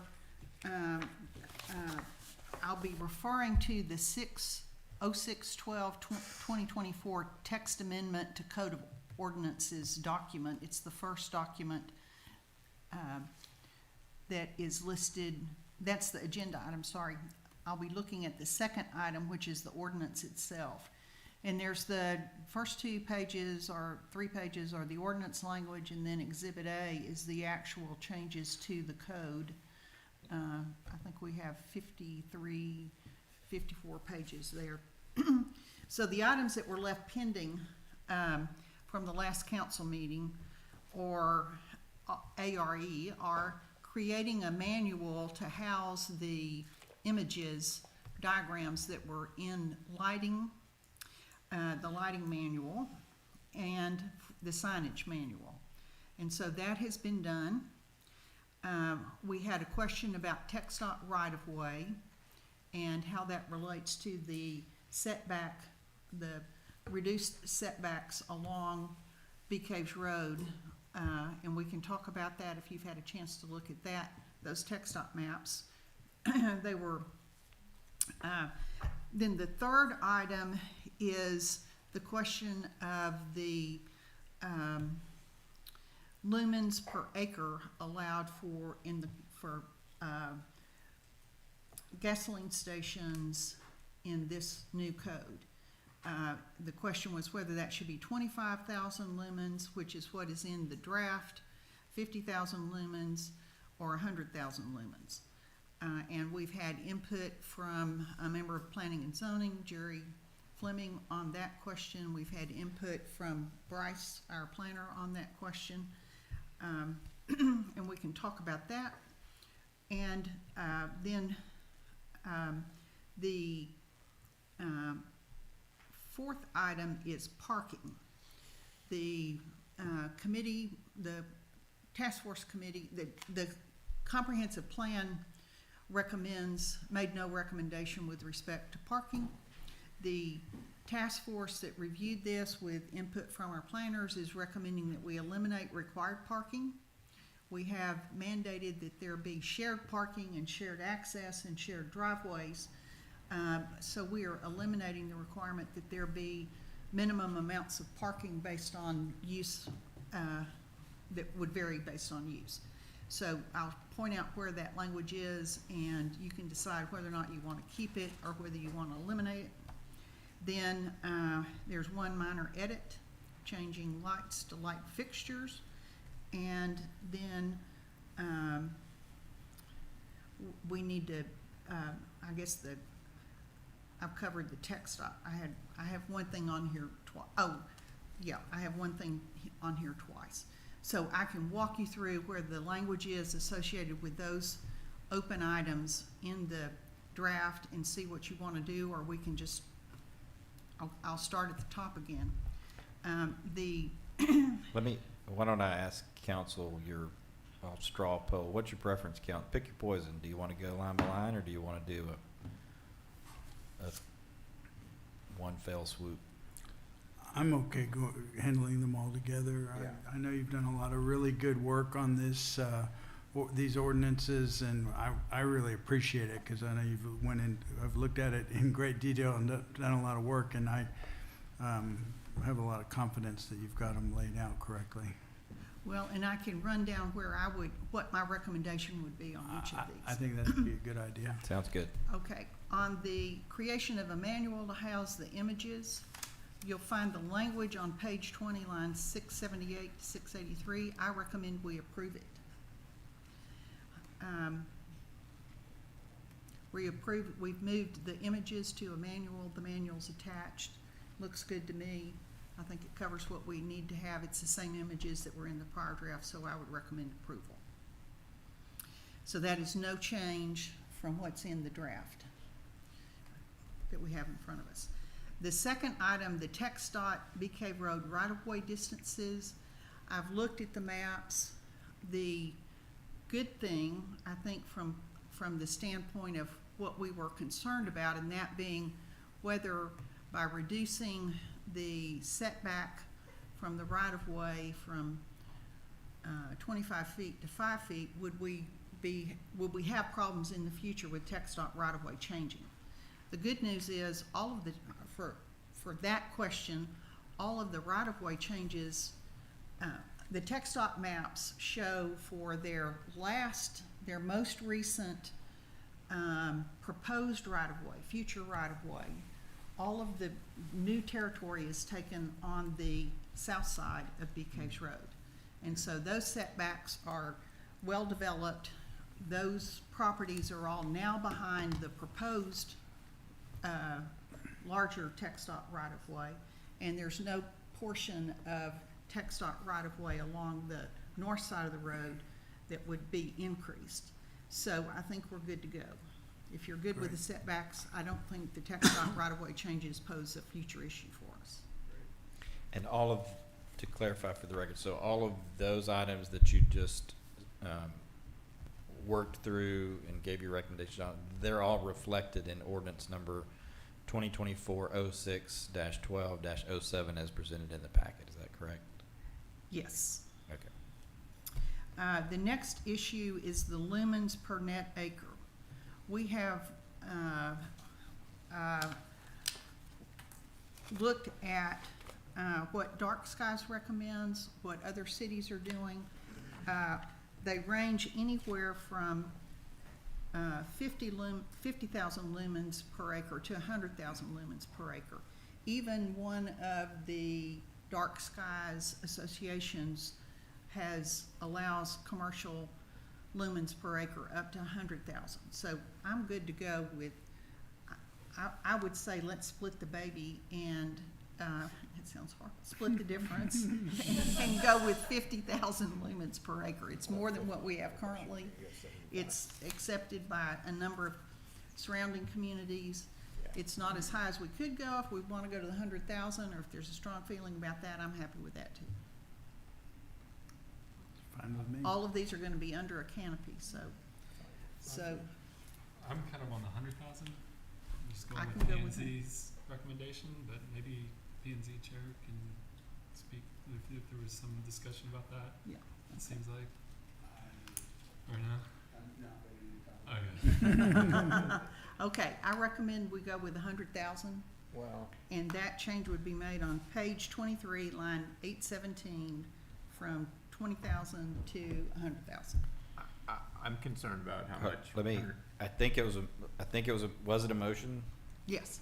So that's a motion. Is there, let's, a second and then we'll talk. Second. You have a motion by Ms. Brown, a second by Mr. Robinson. Talk away. And that comes from a recommendation from where? There are various societies and sources for that recommendation. And 100,000 is within the range of what's recommended by the. It's the high of the range of It's what's the high. recommended. Some places Yes. do 50 and some. Here we go. Hill Country Alliance, their general commercial properties is 100,000 lumens per acre. Hill Country Alliance. Llano, City of Llano, it's 100,000 lumens per acre. Dripping Springs, Mason, and the Dark Sky Society, with respect to commercial property in urban areas, are all at 100,000. The City of Fredericksburg is 75, and I'm a little off. Wimberley and Wood Creek, it's 40,000, 75,000. Wimberley and Wood Creek, it's 40,000. So, Well, I'm wondering how this might, so is this things such as the gas stations and that type of thing? Is this addressing that, or is this different? this is under the canopy at a gas station. Right. And keep me on, is So, that correct? well, there's a different one for that. This is just a overall net lumens per acre. So whenever a commercial development comes in, they'll supply a photometrics plan. The lumens will be calculated from all the You're right. fixtures, and they'll have that ratio per acre for sizing. Okay, so for instance, the Chinatown current development would be under this. They would have if they're less than an acre, it would be the equivalent. Currently, is the current limit 25,000? So I was incorrect. We didn't, when I spoke at our last meeting, I didn't recognize the language, so I thought it was current. It actually came around during the drafting process from some of the target cities that we looked at, including Dripping Springs, Wimberley, Horseshoe Bay, and Blanco. And so we ended up going with one of the lower rates. I mean, just starting very conservatively so that we don't have excess lighting. But again, anything in that range from 25 to 100,000 lumens appears to be generally accepted by the Dark Skies program, you know, in a good starting point. Whether you want to go 100,000 or slightly lower, we can always amend it in the future if there's any issues. I'm just thinking that a lot of the places that you mentioned, maybe more, their commercial area may be further away from the residential. We are very Then, yeah. compact and very close, and therefore I'm pushing for us to go to a lower limit because of the people who may be impacted in a residential area that is abutting Abutting the it. commercial area. But we're also making changes where the light sources have to be shielded from view, and I think that would mitigate the effects of the lighting. To some degree. And we still have the light trespass requirement as well, measured at property line. What does that mean? So there's a requirement in the lighting section, let me get to it, where there's a maximum foot candle lumens amount at the property line. Okay. So that you can't have like the super bright spotlight, even if it's hooded and shielded, shining onto the neighboring property. And so that's also to help protect against the residential piece so we don't get that trespass or that light shining in excess beyond the property line. I just know the amount of light that, and I'm not right there on the border, but that I get coming off of Bee Caves Road. And I don't think it's going to negatively impact our commercial corridor greatly to have a step down to some degree limit. Especially when they can't operate in the middle of the night anyway. Exactly. Right. Exactly. So that's why I'm pushing in this Close at direction. 10. Brooke, what was Jerry's?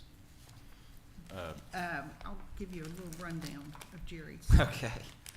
The foot candle level under the Shell pumping station canopy is 45,000 foot candles in the center of the canopy.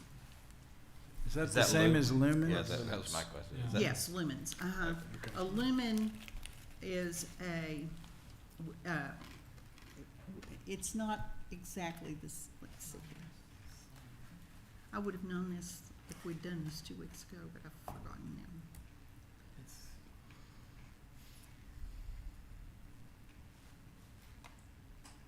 Bryce is calculating something. Yeah, It's I'll not get the you the same. calculation. One's There's a intensity and ratio one on is it. at the What's the ground. Yeah, So 1 foot candle equals 10 lumens. yeah, 10.7. yeah. Basically. So it's 4,500? 45,000. So that's 450. Actually, it's 45 foot candles, so Okay, Okay. 45. So it's 40, so 4,500 4,500, lumens. yes, under the canopy. So if it's only 4,500, Oh, yeah. they don't need a, 45 oh, it's- foot candles by 10. that doesn't make sense. No, So the lumens per acre is going to be a measurement that comes off of the fixture ratings themselves, not the measured amount. I believe what Jerry did is he took his light meter out and measured like the light intensity rating, which is going to be more relevant to the foot candle intensity that's allowed underneath the gas canopies. The lumens per acre ratio will be calculated based on the actual fixtures. So every fixture is rated based on its color, temperature, et cetera, for what its lumen output is. Those are all things that get submitted whenever they do building permits anyways. And so that's where that total calculation comes from. And they calculate it based on the number of light fixtures and the density of the placement of the light fixtures. Exactly, right. So the more fixtures, the more lights I have, the more lumens per acre I'm going to have, or maybe if I have fewer and brighter, either way they'll all be hooded and shielded. Yeah, even with the hooding and shielding, there's still Yes. ambient light that escapes the area. I mean, so, And that you can see from a distance. for sure. You can. And that's why I'm asserting that I believe because of our compact nature and the density and our residential area being so close, I would really strongly push for not doubling, but going to the 50 rather than the 100. I'll accept, I'll Very accept the strong, I amendment. feel very strongly about this. The author accepts the amendment. Okay, so, but you may not get a second. Okay, I'll second it. I'll let you withdraw your, I'm gonna consider that a withdrawn motion, I'll withdraw. and I'll mine. recognize you for a second motion. I move that we amend the language at,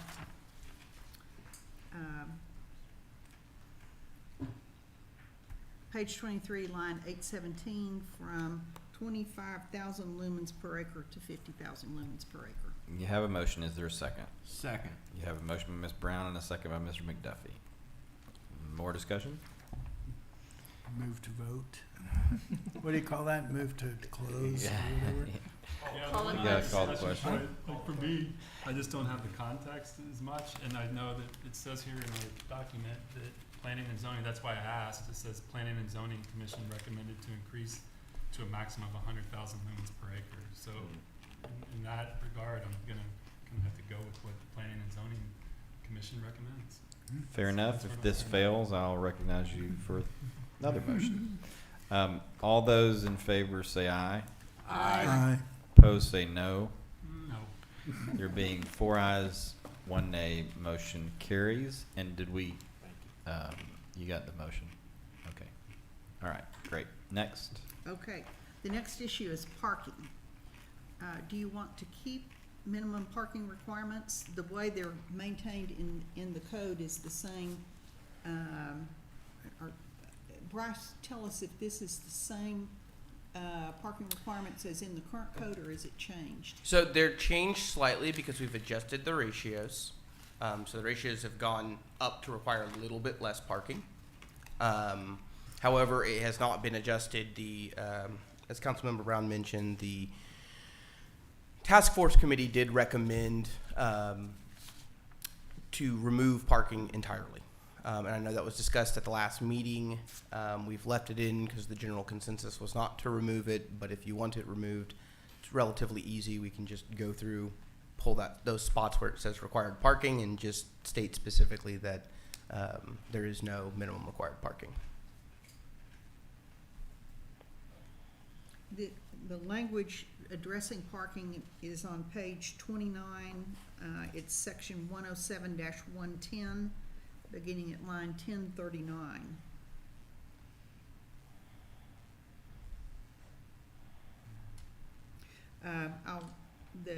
When the front face of the building is separated from the front lot line by a drive or aisle, one parking space for each 250 square feet of gross floor area in the building shall be provided. When it is separated only by a sidewalk or a landscaped area, one parking space for each 100 square feet of gross floor area is required. Then there can be a reduction in parking if the property owner demonstrates that a reduction should be granted, and the reduction can be up to a maximum of 40%.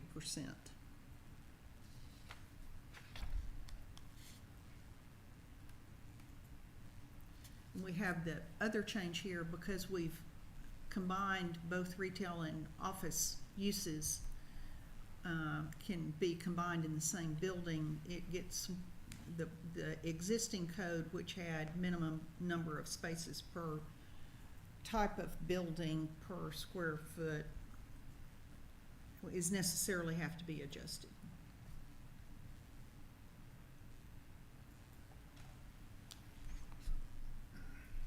Our thought process was that any commercial property owner would better know their parking requirements than we would. There's not such closeness of residential areas where we think parking would overflow to residential streets. You know, certainly not from Edge Grove to the west. Parking's just not close enough along residential properties, except for perhaps the Mayor's Street. But there are other options that might be dealt with in the future for parking in that area. We think there'd be minimal disruption to residential areas if we did remove the parking, and it allows more freedom to the property owner to decide how much parking is necessary. So you're suggesting completely removing it or just reducing it to those numbers you just gave us? I suggest removing any requirement for parking, any Okay. required amount of parking. We would still have a requirement to share parking. Sure. And to share access, but we would remove the requirement for a minimum number of parking spaces per square foot of gross area. Is that a motion? I'm so move. You have a motion, is there a second? Second. There's a motion by Ms. Brown and a second by Mr. Glasheen. And that motion was to remove, okay, I'm gonna go back and restate the motion. See, I got you. If you would, just tell us what page and line number, or you can do do you know the page and line number? Mhm. Okay. I would move that we address eliminate the required parking as found in section 107-110 subsection A, lines 1040 through 1050. You'd probably also add C and D on there Spaces, got it, okay. in that same section, and then we would just keep B for the encouragement of shared parking. C and D deal with the reductions, so if you're not gonna have any I required would- parking, there's I no would need to do require- reductions. I would, the motion would also include removal of subparagraph C, lines 1054 through 1056, and an amendment to subparagraph D.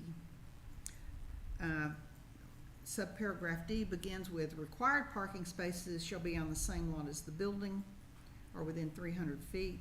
I would strike required from line 1067 so that parking is in the same lot as the building, but not required parking.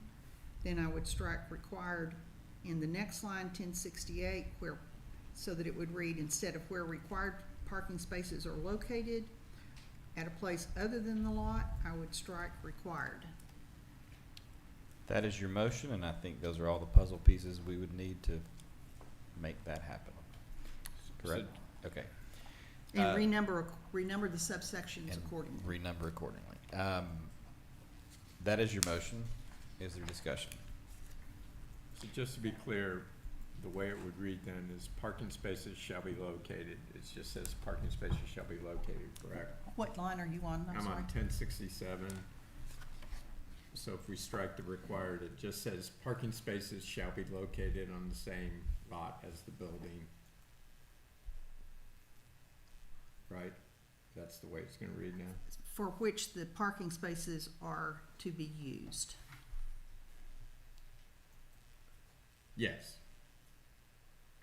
Or within 300 300 feet feet. of such building. Where then the next line, where parking spaces are located at a place other than the lot on which the building to which the space is located, there must be a valid binding agreement that such property shall be used to fulfill parking strike requirement, insert needs, in a form acceptable to the city council. Okay. All right. Just wanted to be clear. No, thank you. Thank you. And thank you, Phil. The second on that was Glasheen. Mr. Glasheen. So if there's no required parking, what are they getting a commitment to fulfill? I'm sorry? If there's no required parking, what are they getting a commitment to fulfill? Where are you reading, I'm sorry? In that same section? If we're- On if- 10, Yeah, if to we, fulfill parking needs. You're still gonna have parking, you just won't have a minimum number of spaces. So what we didn't want to eliminate was the requirement that, we didn't wanna have standalone parking lots or standalone parking garages. So that's what this language is designed to address. But they could have zero spots, right? No parking. I'm sorry? They could have no parking. They can have no parking, they can have some parking, they just don't have a required minimum amount of parking. Where That they goes do back have to your parking, point. it's gotta be on the same lot as the building, or you've gotta have an agreement, that it will be used to fulfill parking needs for your building, so that you don't have separate just parking lots, standalone parking lots. And where's that agreement coming from? At the The time that line they submit, tends- no, at the time that they submit building plans, then they would have an agreement or of parking for that building or whatever. This is getting to the point. This where- would be you couldn't have a permit for parking spaces only. Understood. Okay. They would basically leave it open at their property line so that the next lot could be joined to it. Okay.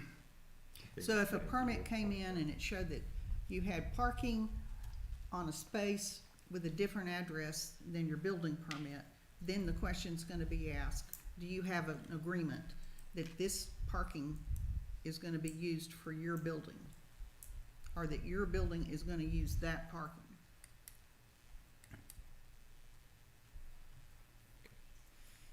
Okay. Further questions, council? So, was this kind of like an idea that we had before? I'm sorry if I'm rehashing this, but this was a concept that's been, I guess, kind of gone back and forth between wanting spaces or It, no spaces or? it was an issue that was not addressed in the comprehensive plan. But as we worked with the planners and legal counsel about how do we do this, what should be the minimum parking for this new concept, which is combined retail and office, then we started developing the idea we don't need to require a minimum number of parking spaces because no one can say until that building is built, you know, if you do it on square footage, you can say it, but it's may or may not be arbitrary for the use to which the office is put, and that we could trust the market to develop the appropriate parking. And then the concern was, well, we don't want standalone parking garages. We know we don't want this property to be used for standalone parking garages. So that's the concept. Okay. Is there any concern, like we have these easements now that we're talking about, like between properties and shared lots and so forth, is there any concern about that? Like maybe one property owner's tenants, using parking on another property owner's? Could be addressed between those two business owners. Yeah, and we discussed that, a business that owns the property and owns the parking lot could put up signs reserving the parking for their Yeah, I business. remember that, but that was like before we said we were gonna have like Yeah. potentially no parking, like Well, 1,500, so. And the other thing is that if it becomes a problem, we can always change We it. can always, Yeah, yeah. but not after the building's there. Yeah, I mean, No, well, Yeah. that's true. you You can't, got- That's a can't good put it in point. afterwards. That's a But in good point. practicality where we are, I don't foresee any developer not putting some parking in just because. Okay. There's no easy access to it currently. I do trust the market. That's all I'll say about it. Okay, good And discussion. there's no, if you were to say, how many parking spaces are you gonna require for the Chinatown, you know, it's not just Chinatown, it's the whole 7 or 8 operations that are there. Are you gonna base it on what's there currently? Are you gonna base it on what's gonna be a new, potentially 2-story mixed office residence building? You know, what are you gonna base it on? There's no, there's no way other than to pick a number. So it seems we better it seems the better option to trust the developer to do that than pick an arbitrary number. And part of it also is try to keep it competitive with City of Austin, because they have recently removed minimum parking requirements for commercial development, so. Okay. You have a motion and a second. Could I clarify? Oh, yes, Could I sure. clarify the amendments real quick? Okay, so we are striking 107-110A, which is lines 140 or 1040 through 1050. We are removing section 107-110C, which is lines 1054 through 1066. We are amending section 107-110D to strike required from line 167, to strike required from line 168, and to strike requirement and replace with the word needs on line 1071, and then to renumber accordingly. Is that Okay, correct? in line 1068, required is replaced with the words to be used.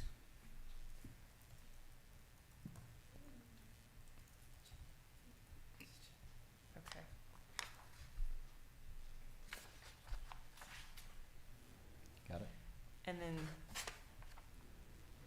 so are to be used or within. It would read, parking spaces shall be located on the same lot as the building for which the parking spaces are to be used, or within 300 feet of such building. Okay, so are to be used, comma.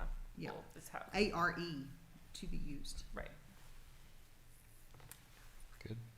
yes. Okay. Okay, that is your motion. All those in favor say aye. Opposed, say no. No. Being 4 ayes, 1 nay, motion carries. Thank you, council. Next, do you have another one, Ms. Brown? And we may have caught this in this draft, but page 22, line 756, it says that the word lights in line 756 should be light fixtures. I believe we made that change in this You- document. Is that in? It does say It light is. fixtures. Yes, we made That's that there. change. Okay, all right. So I think we're ready for a motion. Yes. Mr. Mayor, I move approval of ordinance number 2024-05-29-03, amending the city's commercial code of ordinances and including chapters 101, 103, 107, with the amendments that have been proposed in our prior discussion. Okay, you have a, And also chapter 24, I'm sorry. you have a motion, but I may be, the Do I need to ordinance, redo it? the ordinance number that I have is different from the one that you Oh. stated. I'm looking Is at that- am I last, right? for my last meeting, I'm Okay. sorry. Okay. It would be, Okay, maybe, Ordinance. let me restate the motion. okay, Mr. Mayor, I move approval of proposed ordinance number 2024-06-12-07. That would be amending the city's code of ordinances, chapter 24, chapter 101, chapter 103, chapter 107, repealing provisions in conflict with the proposed changes, providing for penalties, providing for severability, and providing for an effective date as amended by the prior discussion. got it. And that is correct, and that is the motion. Ms. Brown, is there a second? Second. There's a motion by Ms. Brown, a second by Mr. Glasheen. Further discussion? I Yes, ma'am. hate to do this, That's fine. but there were a couple things that I noticed when I read through this before our aborted special. Could you pull the mic over, please? Okay, there were a couple things that I noticed, when I read through this before our aborted special meeting that are residential, that are in here. I wasn't quite sure why we have residential stuff in here, but, and the lines number have changed a little bit. But it's, like line 502, What page and line number, if you can? it's page number 15, line 502, I think. It talks about residential's real estate signs. It says residential real estate sign may be displayed only while the premises are for sale, lease, or rent. And I happen to be walking around the neighborhood and there are signs that are posted and they say, "Coming soon." Would that not be legal? I don't think that is new language here, so it's not being changed. That language is Okay. not being changed. I'm not sure it's before us to make a change. Yeah, I would Okay. agree with you, and we will be going through the sign. That's a project that we're gonna be going through the sign regulations to ensure they're consistent with the current law. So this is one thing we'll be looking. Okay, all right, because the other thing is related to that, where it talks about not being able to post the signs closer than 10 feet from the right-of-way. Well, nobody knows where that is. And it to be 10 feet, I mean, it's not being enforced at all, anyway. So we need to decide if we're going to enforce it or not. And to me, it seems like it should be 10 feet from the curb, because everybody can measure that, and nobody's putting it 20 feet from the curb. So there was a couple places where that was included in here also, but you're right, that is, if that's existing language, that's something that we need to clean up in the next Yes. process. It's on your Okay. to-do list, right? Yes. All right, thank you. Okay, further discussion? Hearing some? None? None. I was just gonna say, you know, the lumen thing is like, fine, split the difference. For me, though, I think just eliminating the parking seems like kind of last minute. I don't know, to me. Understood. Okay, all those in favor say aye. Aye. Opposed say no. No. Being 4 ayes, 1 nay, motion carries. Thank you, council. And I believe that disposes of agenda item number 7, and agenda item number 8 is before you.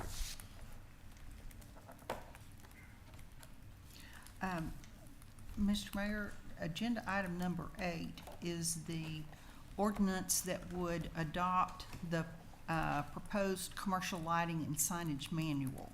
So this goes along with removing those images from the code itself and putting them in the signage manual. And then you'll see attached to that ordinance, I think it's a 4-page, maybe 5-page manual itself that has those images. So I would move approval of Resolution 2024-06-12-08, approving a commercial lighting and signage manual. You have a motion by Ms. Brown. Is there a second? Second. You have a motion by Ms. Brown, a second by Mr. Robinson. All those in favor say aye. Aye. Opposed say no. Being 5 ayes, no nays, motion carries. Thank you, council. Moving on to agenda item 9 is now before you. Ms. Brown. Agenda item number 9 is the proposed ordinance that would approve the new zoning map that corresponds with the combined C1, C2 former zoning districts. So you'll see attached to this ordinance an Exhibit A that lists the addresses of the C1 and former C1 and C2 properties that now become commercial C properties. And then the second page of Exhibit A would be the new official zoning map if the council approves this ordinance. And you'll see that what was formerly C1 and C2 is now all in the, I'll call it salmon or shell pink, and corresponds to the former C1, C2 zoning district, now combined as the C zoning district. So I would move approval of ordinance number 2024-06-12-09, approving the official zoning map and rezoning properties from C1 and C2 to the new commercial district C. You have a motion by Ms. Brown. Is there a second? Second. You have a motion by Ms. Brown, a second by Mr. McDuffie. Further discussion? Hearing none, all those in favor say aye. Aye. Opposed say no. Being 5 ayes, no nays, motion carries. Thank you, council. Congratulations, Ms. Brown. It was a great job. I know you worked very Thank you. hard on all of this, and thank you for your We've all time. worked- everyone's Thank worked you, hard. The bravo. community's worked hard, our Everyone. professionals have worked hard. Fair enough. Everyone has. Tom Farrell. No, you got paid. Okay, one more item, Yes, ma'am. and that is, we heard. Oh, wait, let me pull we- that for you. Agenda item number 10, now before you, discussion of possible action regarding rezoning of 5100 Rollingwood Drive from the commercial zone to the residential zone. Ms. Brown. This matter, you'll recall that Mr. Feit, F-E-I-T, appeared before us at the last special meeting. He is in the property at 51, he owns the property at 5100 Rollingwood Drive. It is currently zoned commercial, as of the ordinance we just passed. He would prefer, it's used as a residence, it's always been used as a residence. It's awkward to use as a commercial property, and he would like for us, the city, to consider rezoning that property from commercial to residential. And this item is brought so that we might identify what that process is, and if the council approves, initiate that process. Thank you, Ms. Brown. I think we're well underway on this one. I'll recognize Ms. Wayman to give us an update following y'all's last discussion last month. Yes, so we are prepared to take this through the public hearing process. It will start at the Planning and Zoning Commission. We just do need to have a meeting where we can get the Planning and Zoning Commission together. I'm not sure that's going to work for the early July meeting. I don't know that we're going to have either all members or legal counsel. I can't remember. But as soon as at our very next meeting, it will require, I believe, 20 days in advance mailed notice for that public hearing. And then we will need to bring it to the city council as well, which would require, I believe it's 16 days notice for a newspaper, and then also, again, 20 days notice for mail. So we can likely take care of the mailed notice at the front end for both the P&Z and the city council public hearings. And then it will come through very similar to the way these amendments have come through. So they went to P&Z and then to city council. So at their very next meeting, as soon as we can get that scheduled, we'll get those notices out, and we'll be on our path towards rezoning. Okay. And also, I think we have two other minor matters that P&Z needs to hold a public meeting on, and I'll get with you on that. I think, and so if we could do all of that in one set of notices, I think that would save the city some money. I think so too. Absolutely. I always like For that. Okay. Okay, with that, we will move off of agenda item number 10 on to agenda item number 11. Discussion and possible action on a draft amendment to the city's code of ordinances regarding right-of-way encroachments. This is an item that has been discussed by council previously, and I believe it was on our to-do list to bring it back to you, Ms. Wayman, and I think Bryce have worked on this for you, and I'll turn it over to Ms. Wayman. Yes, so it has been a couple months since we had talked about anything right-of-way related, but we started taking a look at our code and the places we were relying on for our right-of-way related items, and they were mostly regarding construction in the right-of-way, so things that we would be using to regulate for utility companies that were using the right-of-way and things like that. And so the proposal here is a new section that I would we don't have this posted we do have it posted for action, but we do not have this in ordinance form. The hope would not necessarily be for us to adopt it today, but just to review and get any feedback from city council on the application process for those right-of-way encroachments, the exceptions, things that don't require an application or approval for that, and then the things that then would be required to be given special approval or have an encroachment agreement to occupy the right-of-way. And so Bryce and his team worked hard to kind of review what we had in our current code, see where the gaps were, and fill it in with this information. And so we're all here to answer any questions or get some direction tonight. And then if this is something that the council would like to put into place, we will put it in the ordinance form and we'll bring it back at a future meeting. I'm wondering why we would want to allow somebody to build a structure in the right of way.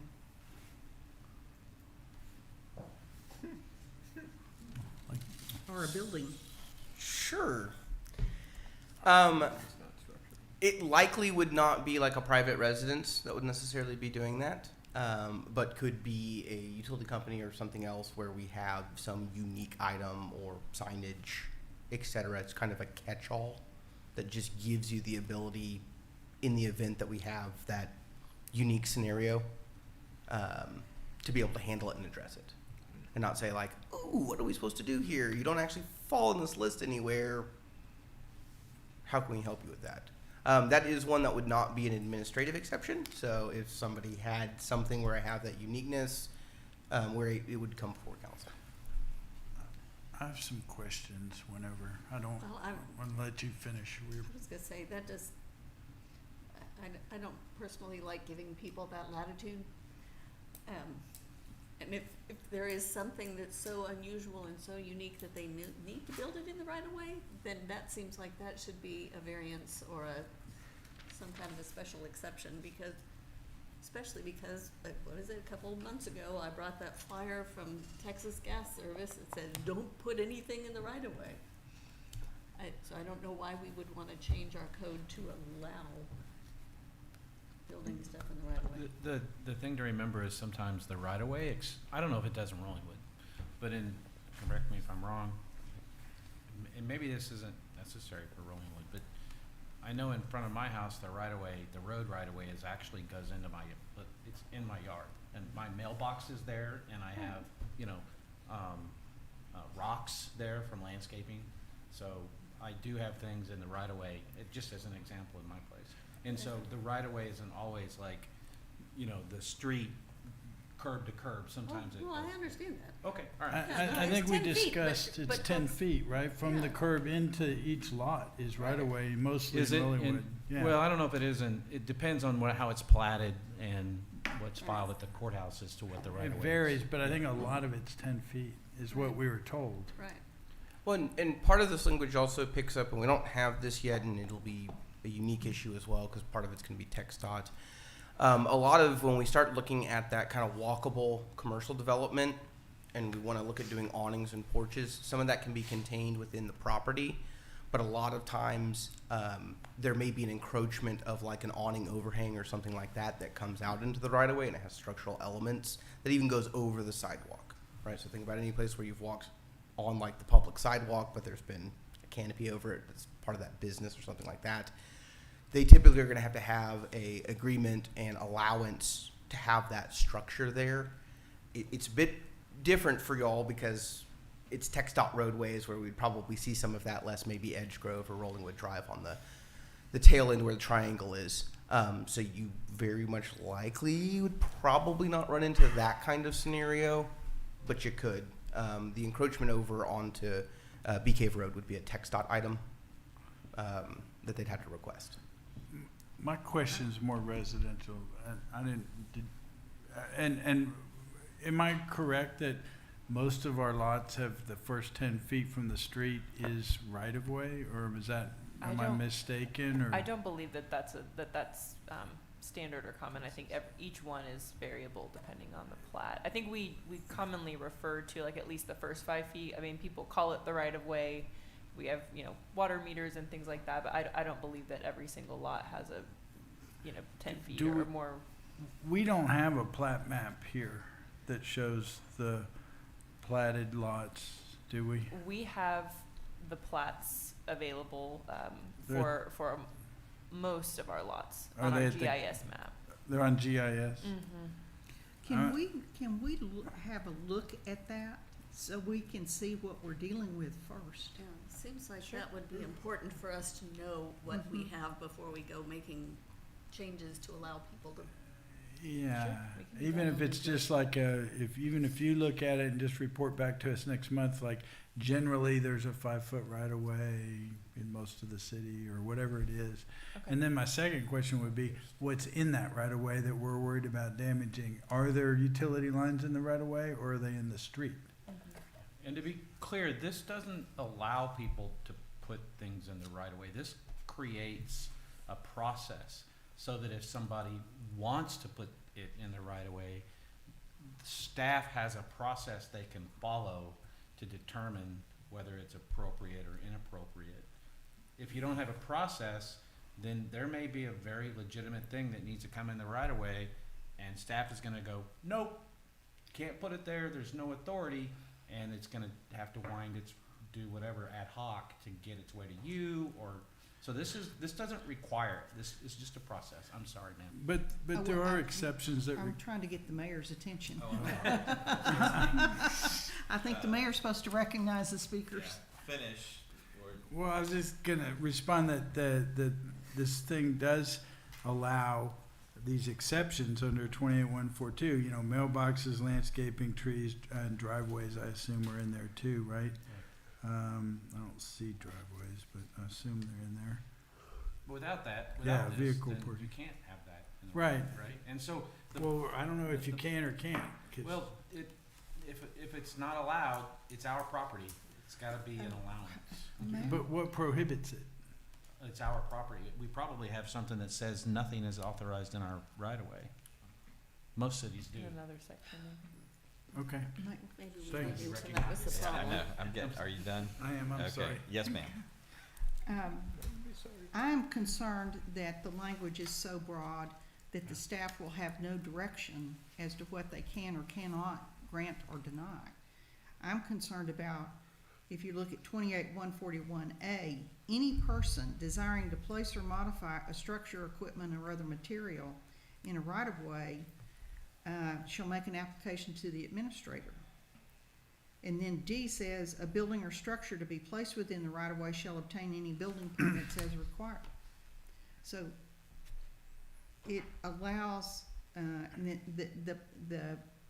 the purpose is to encourage homeowners limited use of the right-of-way adjacent to their properties, but for the purpose of a building or structure, that doesn't, there's no standard by which, there's a process for obtaining a permit, but there's no standards in this on which the permit shall be granted or denied, or limitations on what can be put in the right-of-way. It's wide open as to what can be put in there, but there's not a standard as to what is or is not allowed. So I think we need to, my understanding of Rolling Wood is that we have plats by developer. We have no standard plat across this community. And so over time, beginning in the mid-1940s, we have a series of plats. For example, Pleasant Cove was platted in 1980 just for 8 lots. My plat has a 7.5-foot utility right-of-way, a utility easement, and no identified public rights-of-way. So I think we need to, I would like to have the GIS map that shows right-of-ways where we can shown on the board where we can look through it and see what we're dealing with, and then have a policy discussion, and then get input from Bryce and draft something that matches what we know we need. That's what I would like to see. And I think I think everything that you said is a good idea, but also, I would just make a couple points. One, what you're talking about in Rollingwood is pretty common, especially in Texas. There are plats in New Braunfels that were platted in the late 1800s, but mine was platted in 2000 and whatever. So that's pretty common. I will point out that again, the point of this, and again, it's policy, y'all do whatever you want, but the point of this is to create this process. There are minimum standards listed in here, if indeed an encroachment is authorized to be placed in here, except for except for section 143, which allows the administrator to authorize certain things, trees and landscaping, etc. Section 24.144 says that city council is the entity that has the authority for any on all other encroachments, and it would be, my understanding is it would be brought Not to otherwise authorized. right, and those are the ones authorized, is I believe in 24.143. But having said all of that, I think it would be a good idea to review this, and then based on the input we're hearing, bring back the information requested and look at this again to make sure everybody's on the same page. Sure. And just a point of clarification about what we have available on GIS, we do not have all of these mapped. We have the physical, so like the plat you're talking about for your property, we have it as an attachment to that property, but we don't have it mapped on our GIS map. So though yours may not show a right-of-way, it will show where your property line is, and we don't know, is that at the curb? Is that in the yard? And we don't have that information. That is all, I suppose, would have to be surveyed based on the street right-of-way and the property rights-of-way. So we don't have that level of detail for each property. We will have a paper plat, scanned in for most properties. It showed on the plat, 'cause if it's not on the plat, then it doesn't exist. Well, it may not show any right-of-way, but what if the property line of the property isn't always at the curb? It could be far into the yard, and then there is a 10-foot stretch that is right-of-way. Yeah, some of these things are weird. So we won't know on every single property. But as you look at this for the next meeting, whenever this comes back, this simply sets out a requirement that if you want to put something in the right of way, anything in the right of way, you have to file an application with the city.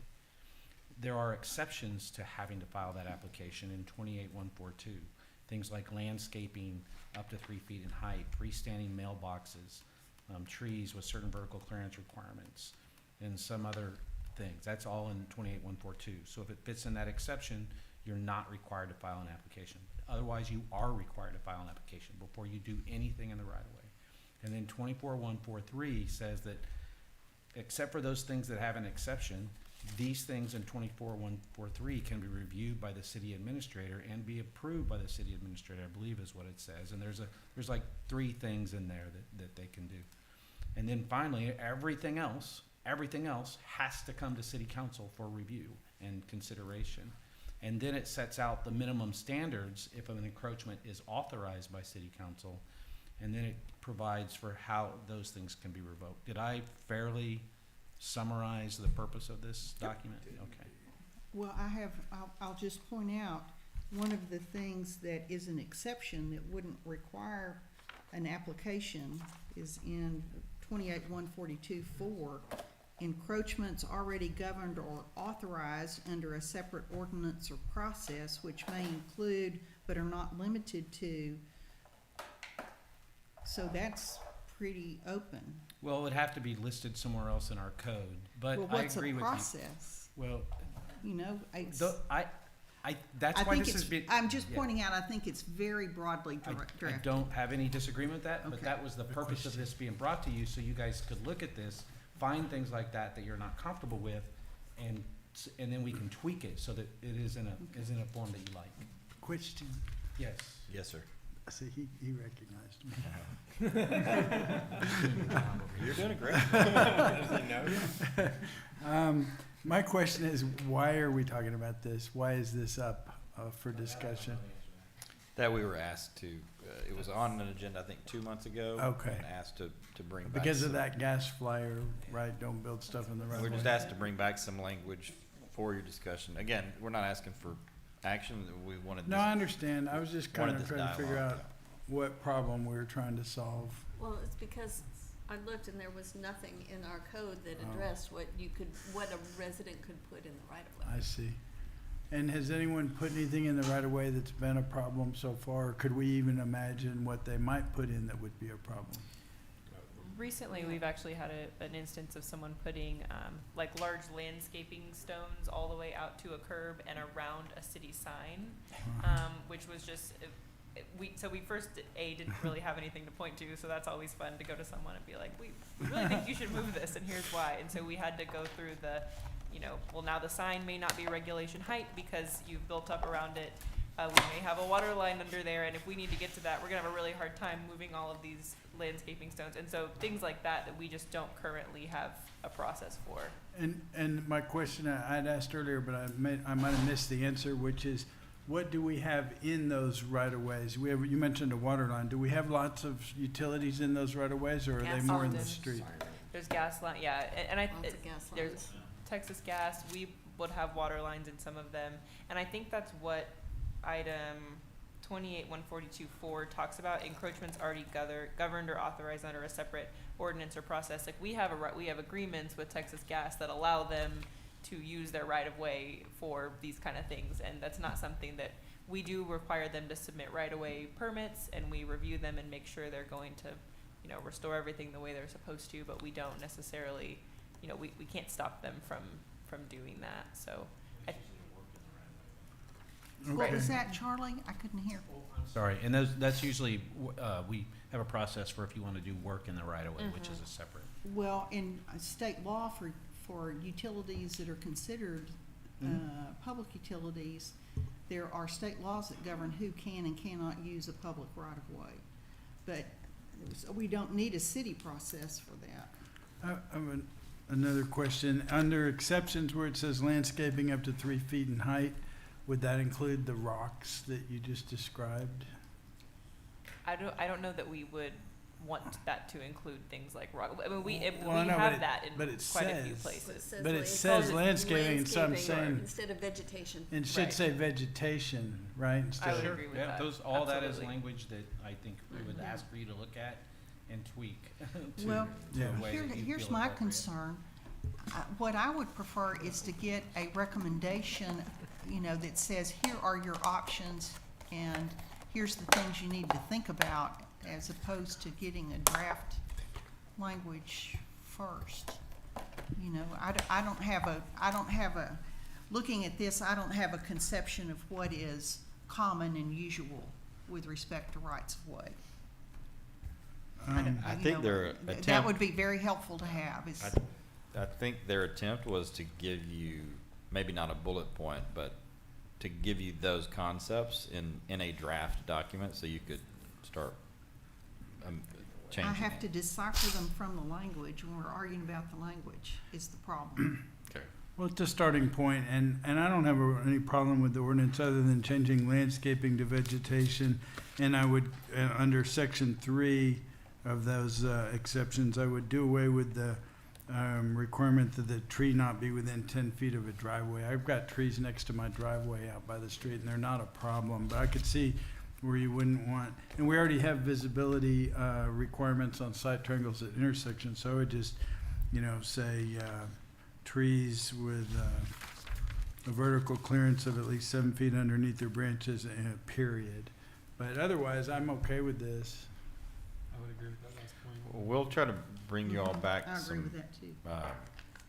a little bit, maybe some visuals on some plats to take a look at, and then try to make some of those changes.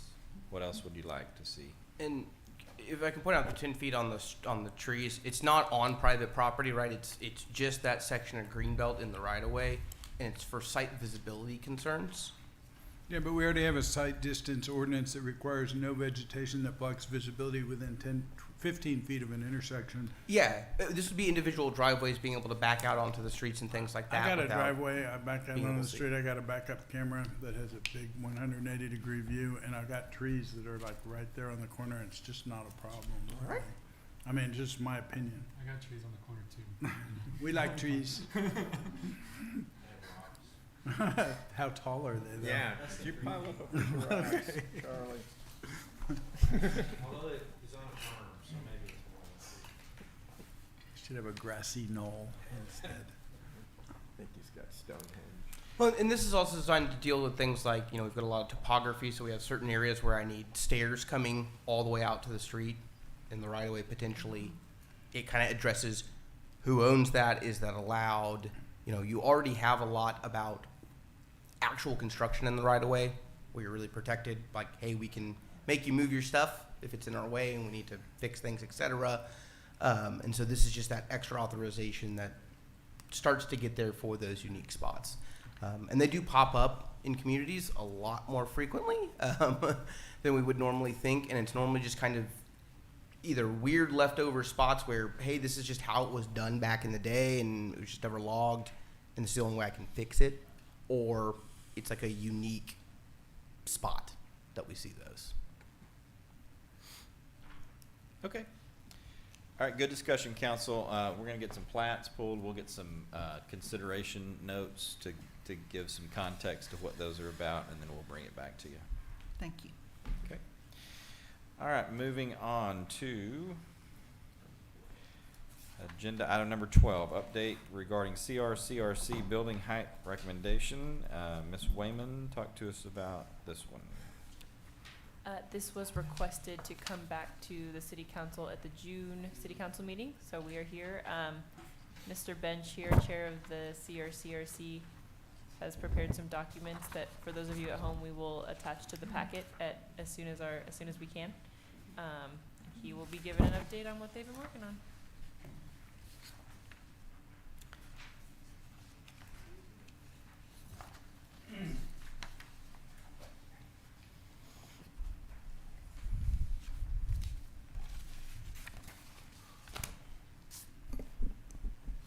Thank you, Mayor, members of City Council. I just gave you a piece of paper so you have something to scribble on while I'm talking. Been asked to provide a review as to where we are with regard to building height recommendations. And here we are. The last time you spoke about this, was on April 24th at a city council meeting. We call it the Evening of Citizen Awakening, where 4 of my colleagues from the CRCRC came to city council with the recommendation to go forward with changes to the residential building codes and having to do with height. Can I interrupt you for a second? You bet. I'm sorry to do that to you, but it's what the Court of Appeals judges do to us all the time at appellate argument. You have this great argument lined out, you're ready to give your presentation, and they jump in and cut you off with a question. So what I was hoping you could do, because I read through what you've got here, and it's a great history, but what I didn't see was a conclusion or a bottom line about, are we ready to go forward with an ordinance or not? And if so, what are y'all recommending? We are not ready. Okay, We that are was not what I was ready. wondering. I was trying to get to the end of the story Sure. first, which is that we're not ready. If we were ready, we'd be here this evening with An ordinance. a new ordinance. That's Okay, right. well, Yeah, that's what I but we're was not. trying to Yeah, cut to this the is- chase on that. Yeah, I guess this is really kind of a placeholder at this point, Okay. just trying to educate you as to where we are. Fair enough. As so many things are, it's more difficult than you think it will be. Should I go through this, or, do you want me to just cut to the chase? Well, and two, just for clarification's sake for council, so this was postponed to a time specific, that time being this month, which is why we didn't mean to imply that it was ready, but it was postponed time specific, so that's why it's before you. So, and we can pick your poison, council. Dave can run through this, or you can digest it and we can have him back, however you want to do it. I read it. Okay, Yeah, I think we can. that's fine. So, I mean, I'm very interested in hearing you come back when y'all have something for us to take Well, action on. okay, well, I need something from you. Okay, perfect. Okay, I need something. Glad to help. And that is, we have had a lot of conversation with the folks that, with actually probably a fairly small but vocal group of folks that have come to now 3 CRCRC meetings to voice their concerns and make some recommendations. And we counter some of those with, well, what we're proposing isn't really going to change anything that has happened here to buildings constructed in the last 10 years. That if you took what we're proposing and paired that against what buildings have been built, you would not see that what we're doing would hurt anybody, other than a few outliers, which are kind of famous or infamous, however you look at it, which was always the intent to begin with, which is that we're not trying to change everything to the point where it's all obsolete and building heights are completely different, but rather to catch those, maybe if you want to call them bad actors that are, outliers. We've had a lot of conversation to say that. We believe that what we're saying is absolutely true because we've been able to come in here and look at building plans and compare those plans against what we're proposing. We are not allowed, because of considerations around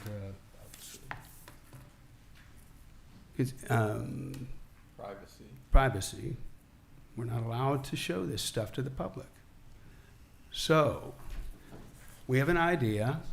We think it would be useful if we could have a workshop where we have the city engineer sit with us at the computer terminal here, bring up various building plans as per the public's request, and demonstrate in real time that what we're proposing would in fact not have any impact on these plans as have been built. That unfortunately will cost some money to do. But we don't see any other way of getting around this. We're at a stalemate at this point. Do you have an estimate of how much money? Well, I think that Ms. Wayman might help with that. I think it depends on how many sets of plans we want the engineer to review against those rules. Probably a couple $100 an hour. So if we wanted them to look at 3 or 4 sets of home plans and, probably 5-10 hours. Then there's also the issue as to whether or not we need to inform the public that we're doing this and what that informants would look like and so on. So it could actually turn into a bigger affair than just an afternoon, we have to let everyone know we're I doing have it. a question. Yes. When you say we're at a stalemate, you mean a stalemate as far as trying to get everybody in the community to be happy about this change? I believe or- I think that's Okay. what I'm saying, I think, yes. but is that really the goal, or is it to have the consensus of the community? I believe we do have the consensus of the community, but I'm not sure that everyone, well, the people that come to our meetings are not in agreement with that. Okay, well, All right? You know, the vocal few are the ones who are not for what we're doing. Those who are not vocal, I believe, actually are for what we're doing. you know, I just want to say that I really appreciate the work you guys have done. Yeah. Guys have done so much work on this. You've got so much expertise on your committee with the architects particularly. And I've seen drafts and drafts even offline, you know, outside of here that have come to my email or had phone calls. And I just want to say, great work by your committee. And I think it's been very transparent, very inclusive. Everyone's gotten chances to talk about it. The ordinance came up here. We were asked to delay it so that you guys could get more input. You've done that. But I don't think we're ever going to please everybody. And I think the proposal that you guys had last time was good, except that I think that adding a special exception that could be granted by the Board of Adjustment for severely sloped lots where additional height does not adversely impact the neighbors is the right solution. And I'm okay with that. I would like to go forward with such an ordinance at our earliest opportunity if there's consensus among council to do that. We think we've actually done one better than that. Okay. And that is to put within our language that exception based on the slope. Okay. At this point, 18%. If we could establish that the slope of the lot is 18% or greater, then these new rules apply. And that's it. It doesn't have to be a special exception. It just needs to be surveyed in. Okay. So, special exceptions are very useful. They probably will come into play at some point. There's one of the discussion items was about whether or not we ought to be doing something on building height for areas that have drainage issues.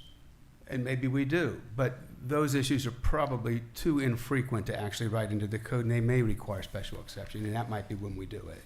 So, but for the purposes of what we're doing right now, we expect that this 18% rule would apply to somewhere around 10% of the lots in Rowanwood. A number of them have already been built out, and we don't think that a special exception is actually required to accommodate this. We think we have the language that does. Okay. Well, I'd be happy to have y'all bring it back. So, Mr. Robinson? I kind of like where you were headed, like before, where you mentioned about, maybe having a session with an engineer to show some of the people that are concerned about it. I think that's a good idea. I mean, we approved several $1,000s before to the committee to use on the survey and so forth. So hiring an engineer for a couple $100 an hour to sit here and roll through a couple plans, doesn't seem like a big expense to me. And if it would help alleviate some concerns, I think I would be in favor of that. So. I think we're talking about 2 people or 3 people that are vocally opposed to it. 4 actually on 4, record. okay. And, but we're told by several of these folks that there are a number of people that agree with them on these items. But when we ask for, well, can you tell us who those people are or why they haven't come forward, we never get anything for it. So, I mean, there may be larger opposition to what we're proposing than we know, but what we know about is maybe 4 people. I just feel like we're, ready maybe at our next council meeting to try to take some action on this and put in some relief for sloped lots. And we could discuss and debate and decide which relief we want to put in, whether it's the 18% rule or the special exception rule. But I think it's time to move forward because of the people that I know of that are opposed, I've had long conversations with them and other people have, and I'm not sure that anything we do is going to be satisfactory to everyone. I share that concern. Okay. Yes, sir, Mr. Jones. Another comment. I think part of the concern that I've heard from people is that the process and what we voted on originally, at least my impression of what we voted on originally, was for the committee to go out and survey for the community what residential changes would like to, and then have a report, a presentation, just like we did for the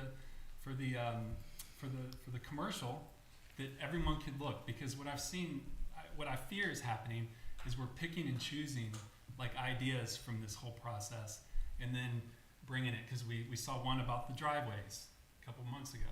Now we're seeing this.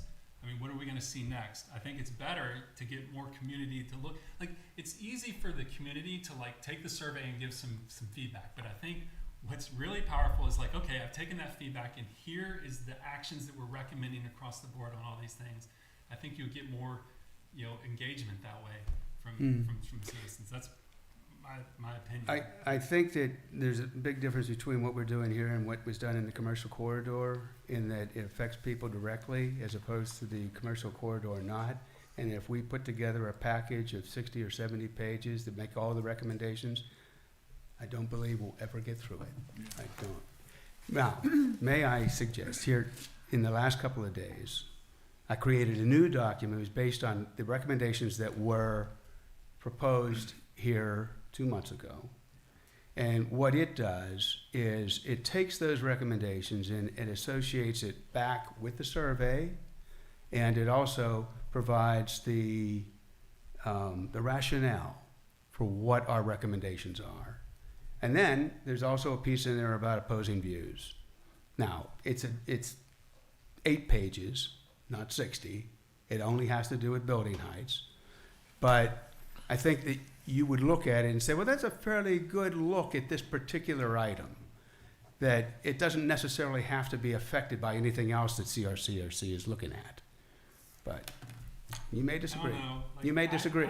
I disagree because I know I voted and what I voted on, and it's not what I'm seeing that's being produced. Mhm. That's my opinion. So Well,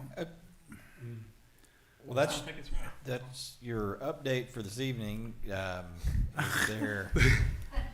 I make a motion to declare this horse dead, and and I'd like to see this thing come back on next month's agenda to take some action on an ordinance. Yeah, you're not posted for action this evening, but we can. So we can't vote on anything. But ample ways to put something on the agenda. Then I will for next decree month. this horse dead. Ms. Brown. I don't think we're posted for any, we're not posted for any action for this meeting.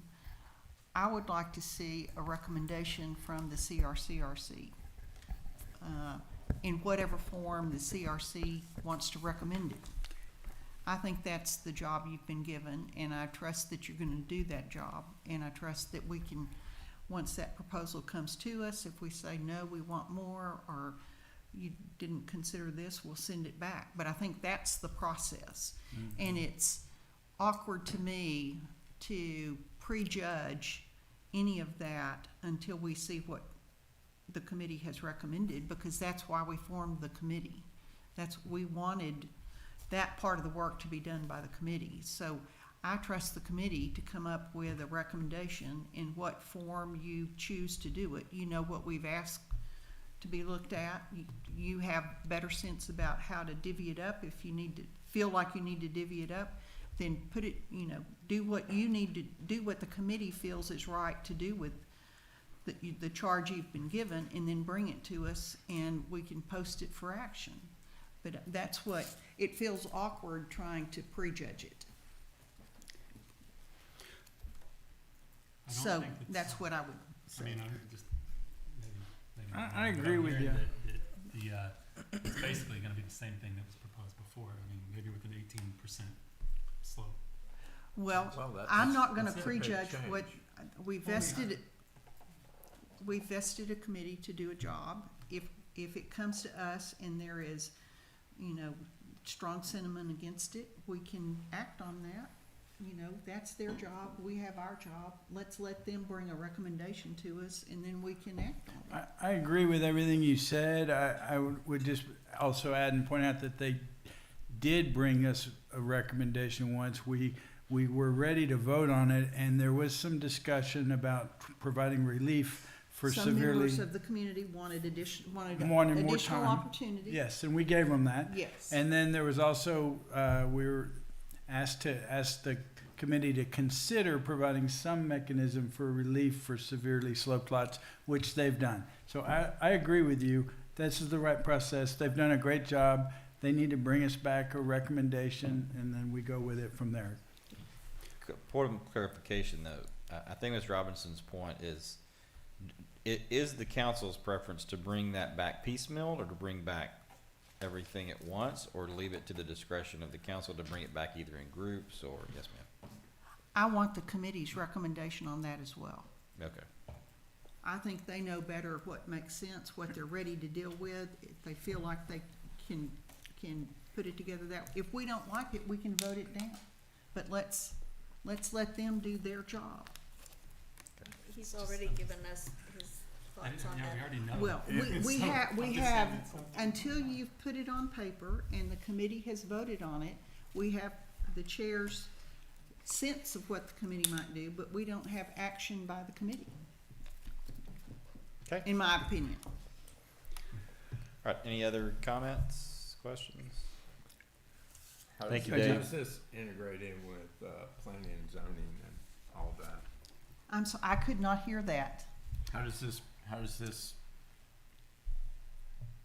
dovetail in with planning and zoning and The planning and zoning can only they can take up items, but I'll let Charlie answer that. I mean, planning and zoning could, anything that changes the zoning code's gonna have to go to Yeah, planning and zoning. it would depend on what's, Yeah. that's, We had started off with the process being the CRCRC would come up with a recommendation, take it to planning and zoning reviews it, maybe sends it back with comment, at some point approves it, and then it moves along to city council, which is where we were in April. We had gone through that process. Okay. And there are changes now, there are true changes that we've made to this, improvements, that it seems to me to be prudent to take it back through planning and zoning and ensure that we're crossing the Ts properly and dotting the Is. And again, give people, the public, an opportunity to comment if that's. I suspect it's gonna change again when it comes to council, and then we'll have to go back to P and Z again. So since it's already been to P and Z once, Yeah. I would think it should come to council and see what we say, what direction we're going, so it can just go back to P and Z one more time. Well, I think if we're getting into that level of detail here, that's beyond our posting. Plus, if we're saying that the original resolution creating the CRCRC needs to be amended, that's another question, you know. I just don't think, I think we're getting into the grass here. We don't have a recommendation yet. agreed.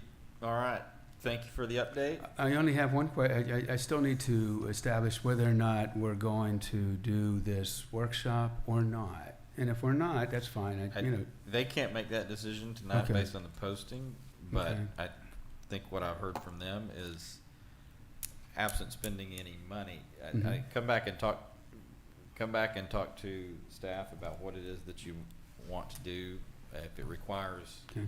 a dollar amount, then we'll have to have a discussion about it, but let's fine tune what it is that you want, and if it's something that we can allow you to do that's a minimal cost between now and next month, we're happy to let you do that, and if it requires a greater expenditure, we can bring it back to council and Fine enough. and post it correctly. Okay, thank you very much.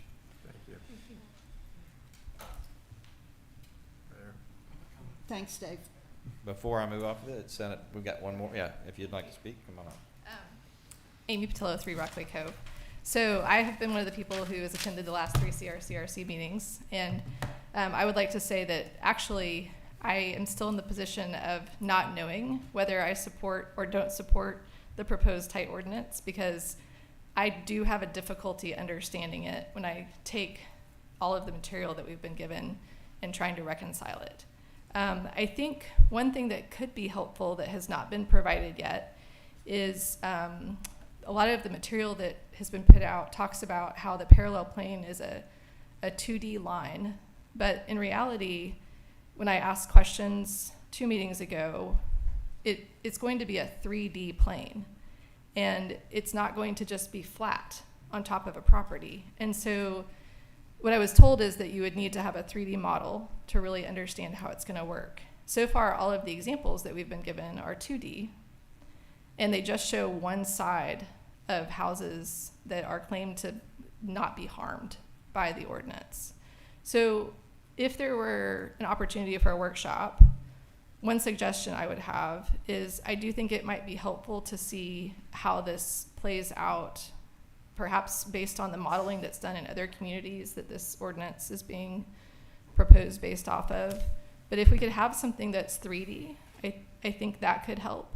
And I do think it would be helpful to be able to pull up some examples with a third party like an engineer who's just coming at the language as it's written on the paper right now, and then looking at the buildings, and is not perhaps including a lot of assumptions that have not been provided to the public, but that as I would ask questions at the meetings, I would find out were part of the mental process of the members of that body. And that may help it then when it comes back to you all as well, that there might be more of those nuggets of information included in the document. So those are just some observations I have. I would include myself in the category of people who are trying to understand it and don't understand it. Thank you, Amy. Thanks. Okay, with that, we will move off of agenda item number 12 and move on to agenda item number 13, discussion of possible action regarding a resolution to authorize the hiring of Lloyd Gosling, approve intervention in the Railroad Commission proceeding, and suspend the rate filing by Texas Gas Service. Council, I'll turn this over to Ms. Wayman. This is an item that has come before council from time to time over the past several years. It's somewhat standard, and we've done it a few times, at least when I served in your position. Ms. Wayman, I'll let you explain it. Yes, so Texas Gas has filed a statement of intent to change the gas rates. Lloyd Gosling, an attorney with their firm, reached out to us and I guess is working with other small cities in the area. And what this resolution that they've provided allows us to do is to suspend the rate increase for 90 days while they review the filing in detail, and that way they're able to understand what the rate increases are for. And I suppose they could lobby for cities like ours and for our residents and our customers who pay those gas rates. And so all this resolution would do would suspend that rate for 90 days while they do that, and then more information will come out further along in this process. Is there like a number that they have to, anytime they increase, like is it just because it's a certain amount increase, like 10% a year? Yeah, I will defer to the regulatory attorney or the city attorney, but I think generally speaking, they usually have a time frame that they are allowed to raise rates, and generally speaking, regulatory attorneys, no offense, but they keep an eye on that sort of thing and make sure that everybody's apprised when it's time to. So you said for you, it's happened time to time when you served. Yeah, for here, it happens every 2 or 3 years. Ms. Brown, you may have. Yes, that's a very good summary. But the other thing is when certain utilities file for a rate increase, part of the state statute authorizes or requires that the company filing the rate increase reimburse cities and other entities that represent the public interest for their rate case expenses. So this is authorizing Lloyd Gosling to represent the city in that proceeding on our behalf with the legal fees paid by the gas companies. So there's no downside to this, and there's good upside in that, there's certain, not only is the issue of how much revenue the utility can increase rates, but for what classes of service. And so both those things are things that a utility lawyer like Lloyd Gosling, which has a lot of experience in this field, can do for small cities. This So is- yeah. I would recommend approval. This is their wheelhouse. Yeah. And it, from a policy perspective, it's the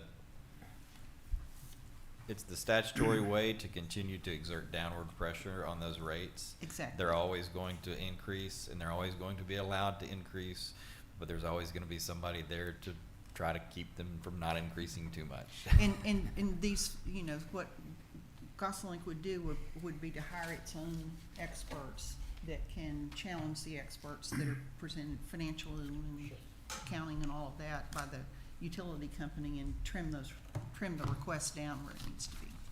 You wanna make a motion? We'll vote on it. I move that we approve a resolution 2024-06-12-13, authorizing the city of Rolling Wood to,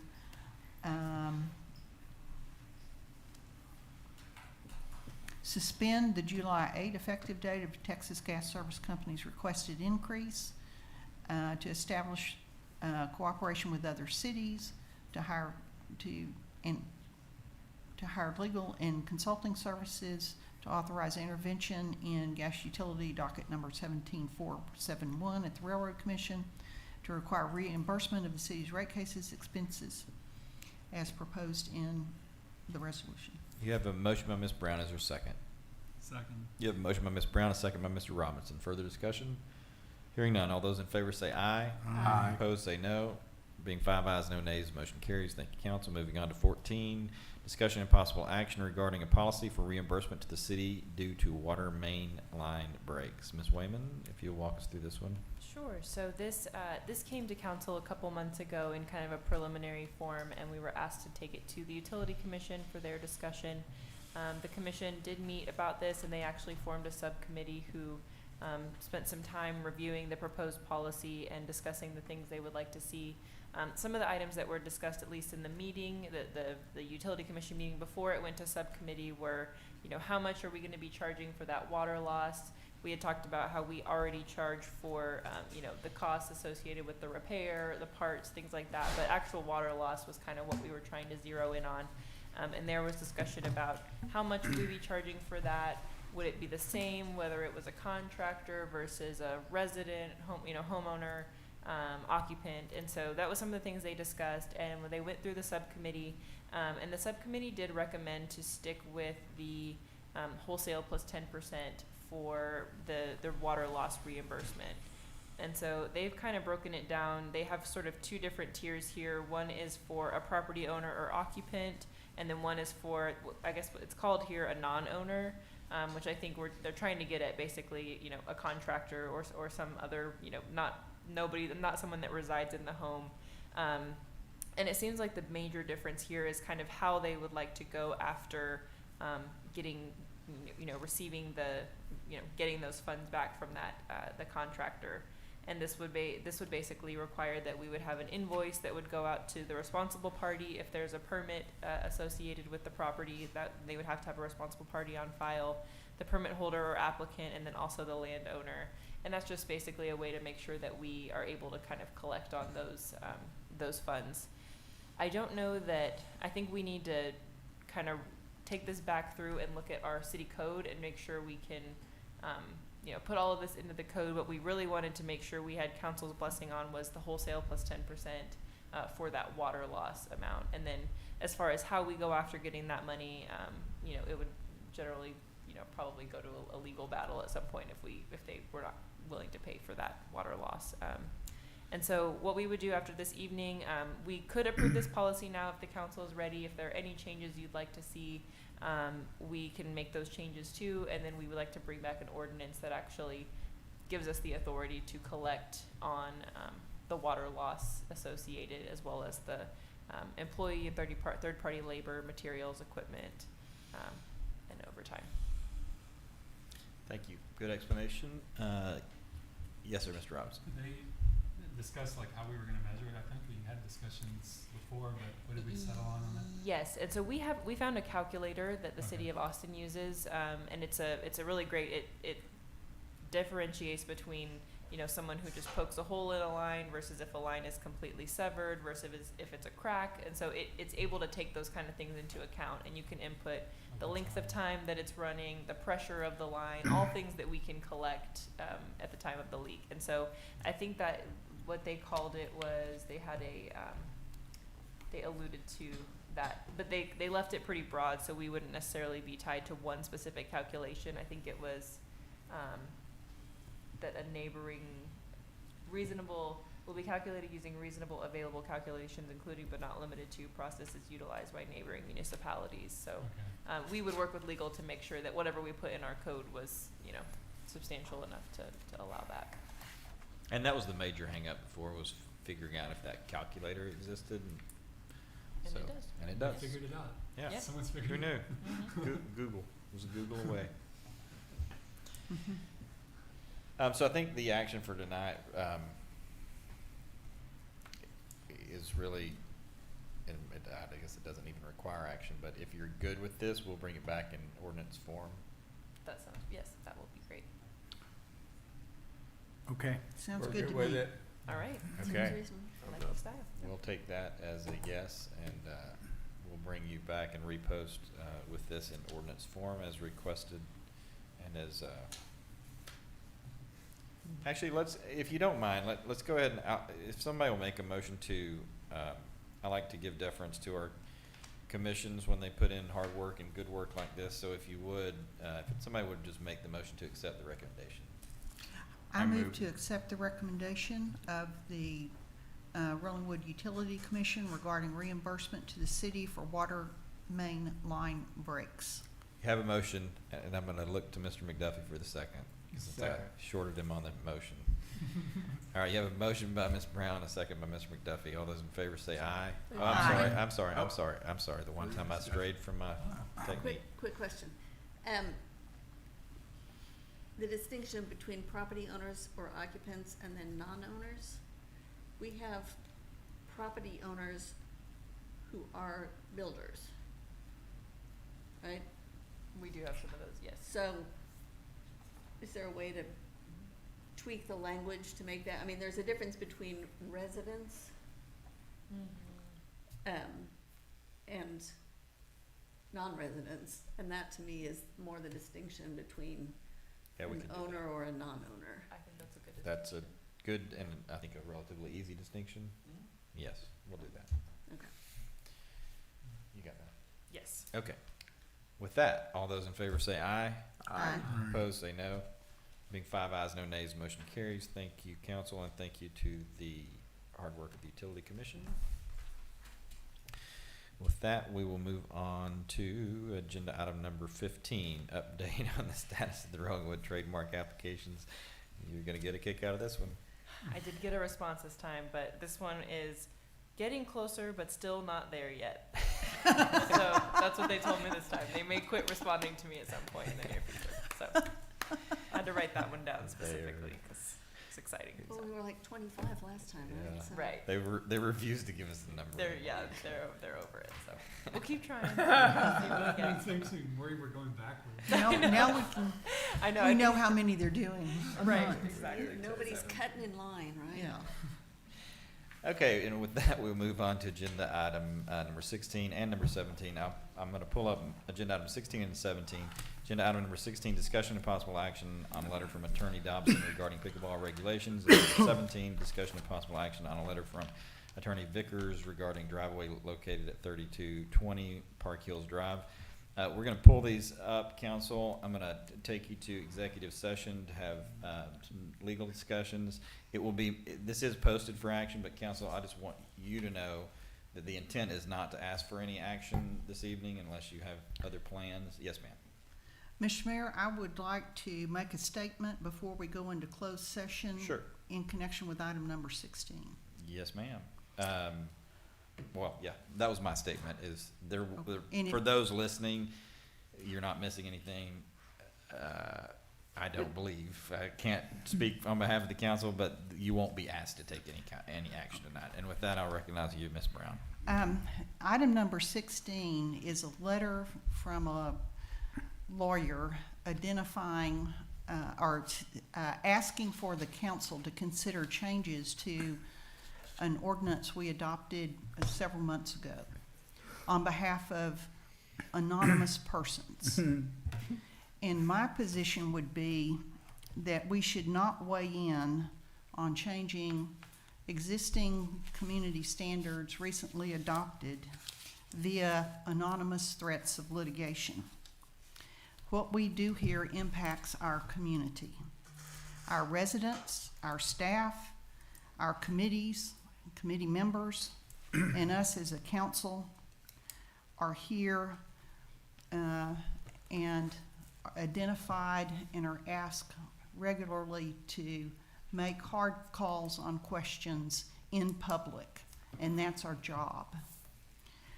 Someone who inserts a lawyer between the community and the council in order to remain anonymous but wants us to set community-wide standards, I find offensive. And I do that because we don't even know if this anonymous person is a resident of our community. And so I would think that we would say no thanks to this proposal and not consider it because of its anonymity. And I would go further to say that if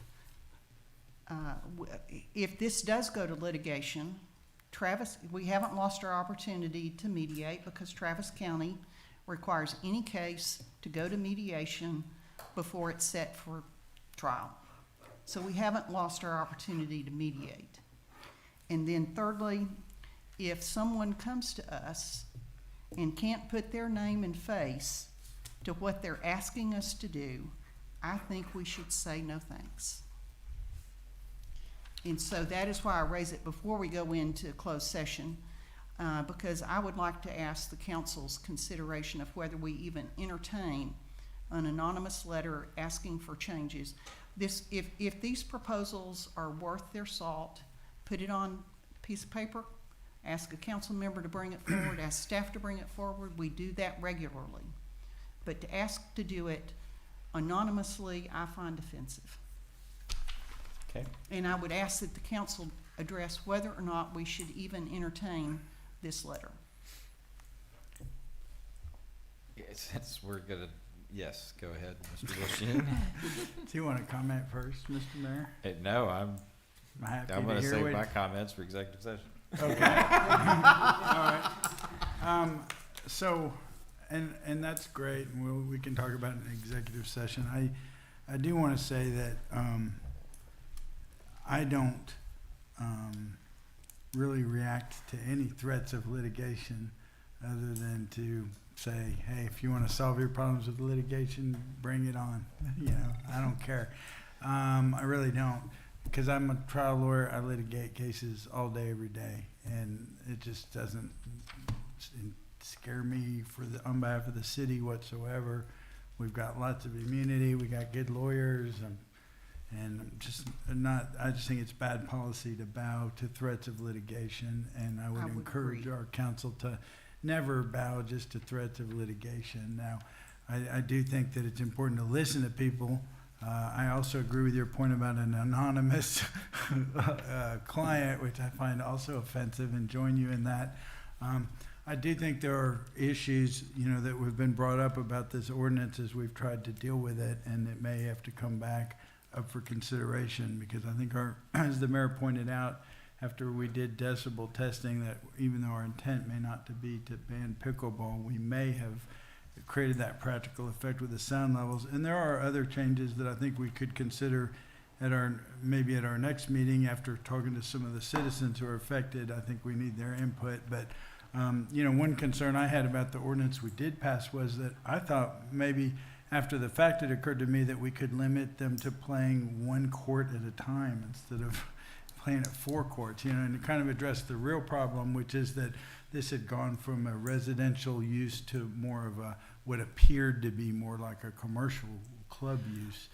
So anyway, I think there are some tweaks that we might make to the sound level and maybe to limiting number of courts played that might make the ordinance better. But I'm not suggesting that in response to any anonymous threat to litigation. I'm just, because these are some discussions we've been having about this ordinance, and I think it could be maybe improved, but that's all. Okay.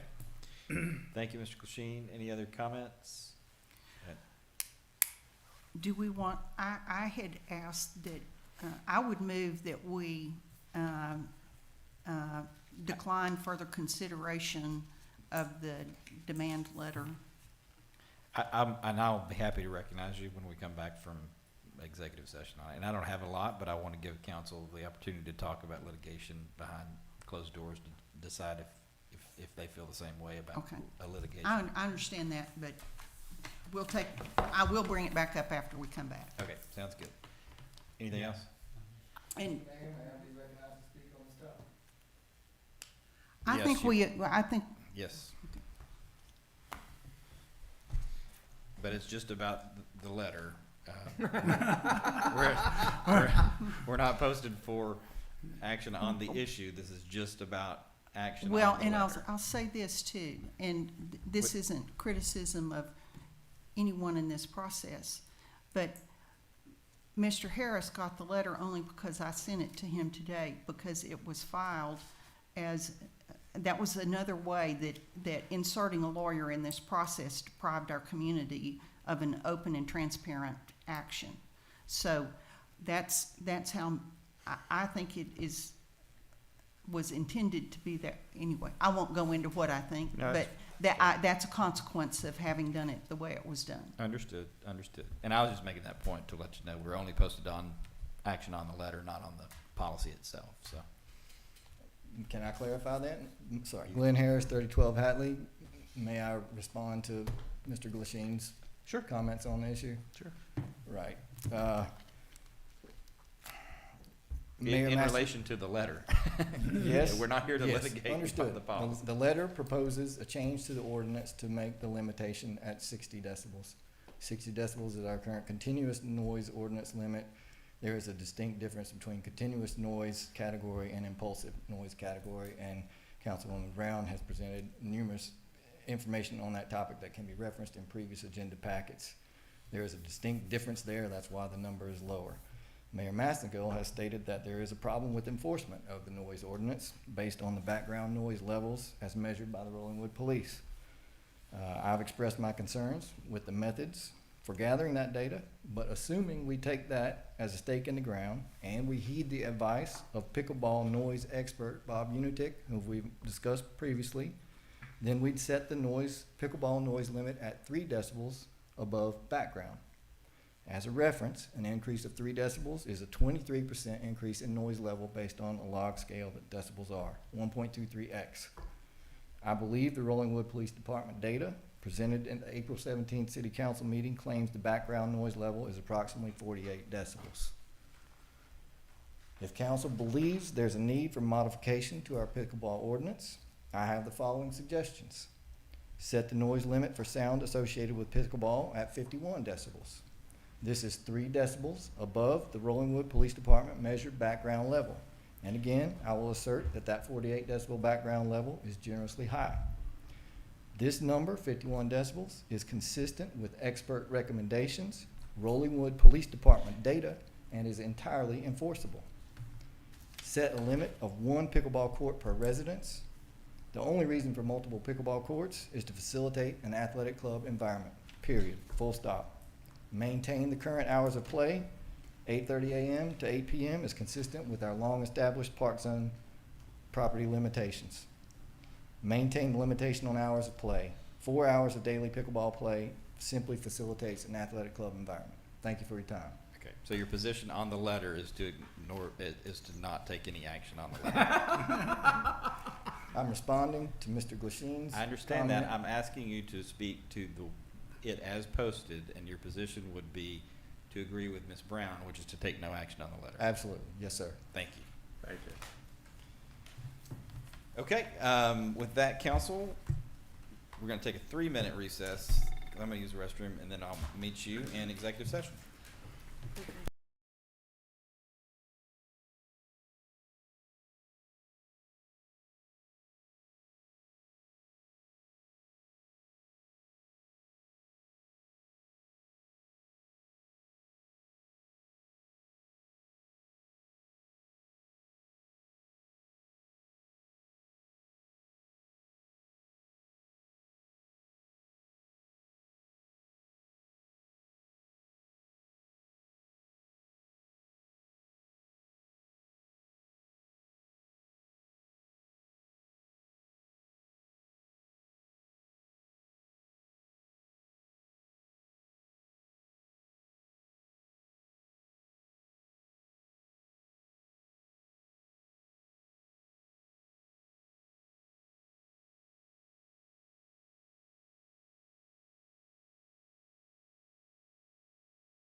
Okay, the city council went to executive session at 9:42, and we are now back out of executive session. Oh, and we went to executive session for attorney-client privileged conversations, and we are now back out of executive session at 9:55 PM, and no action was taken in our executive session. With that, council, agenda item 16 and 17 is before you. Again, no action has been requested. I'm happy to take any motions, and then we will be done for the evening.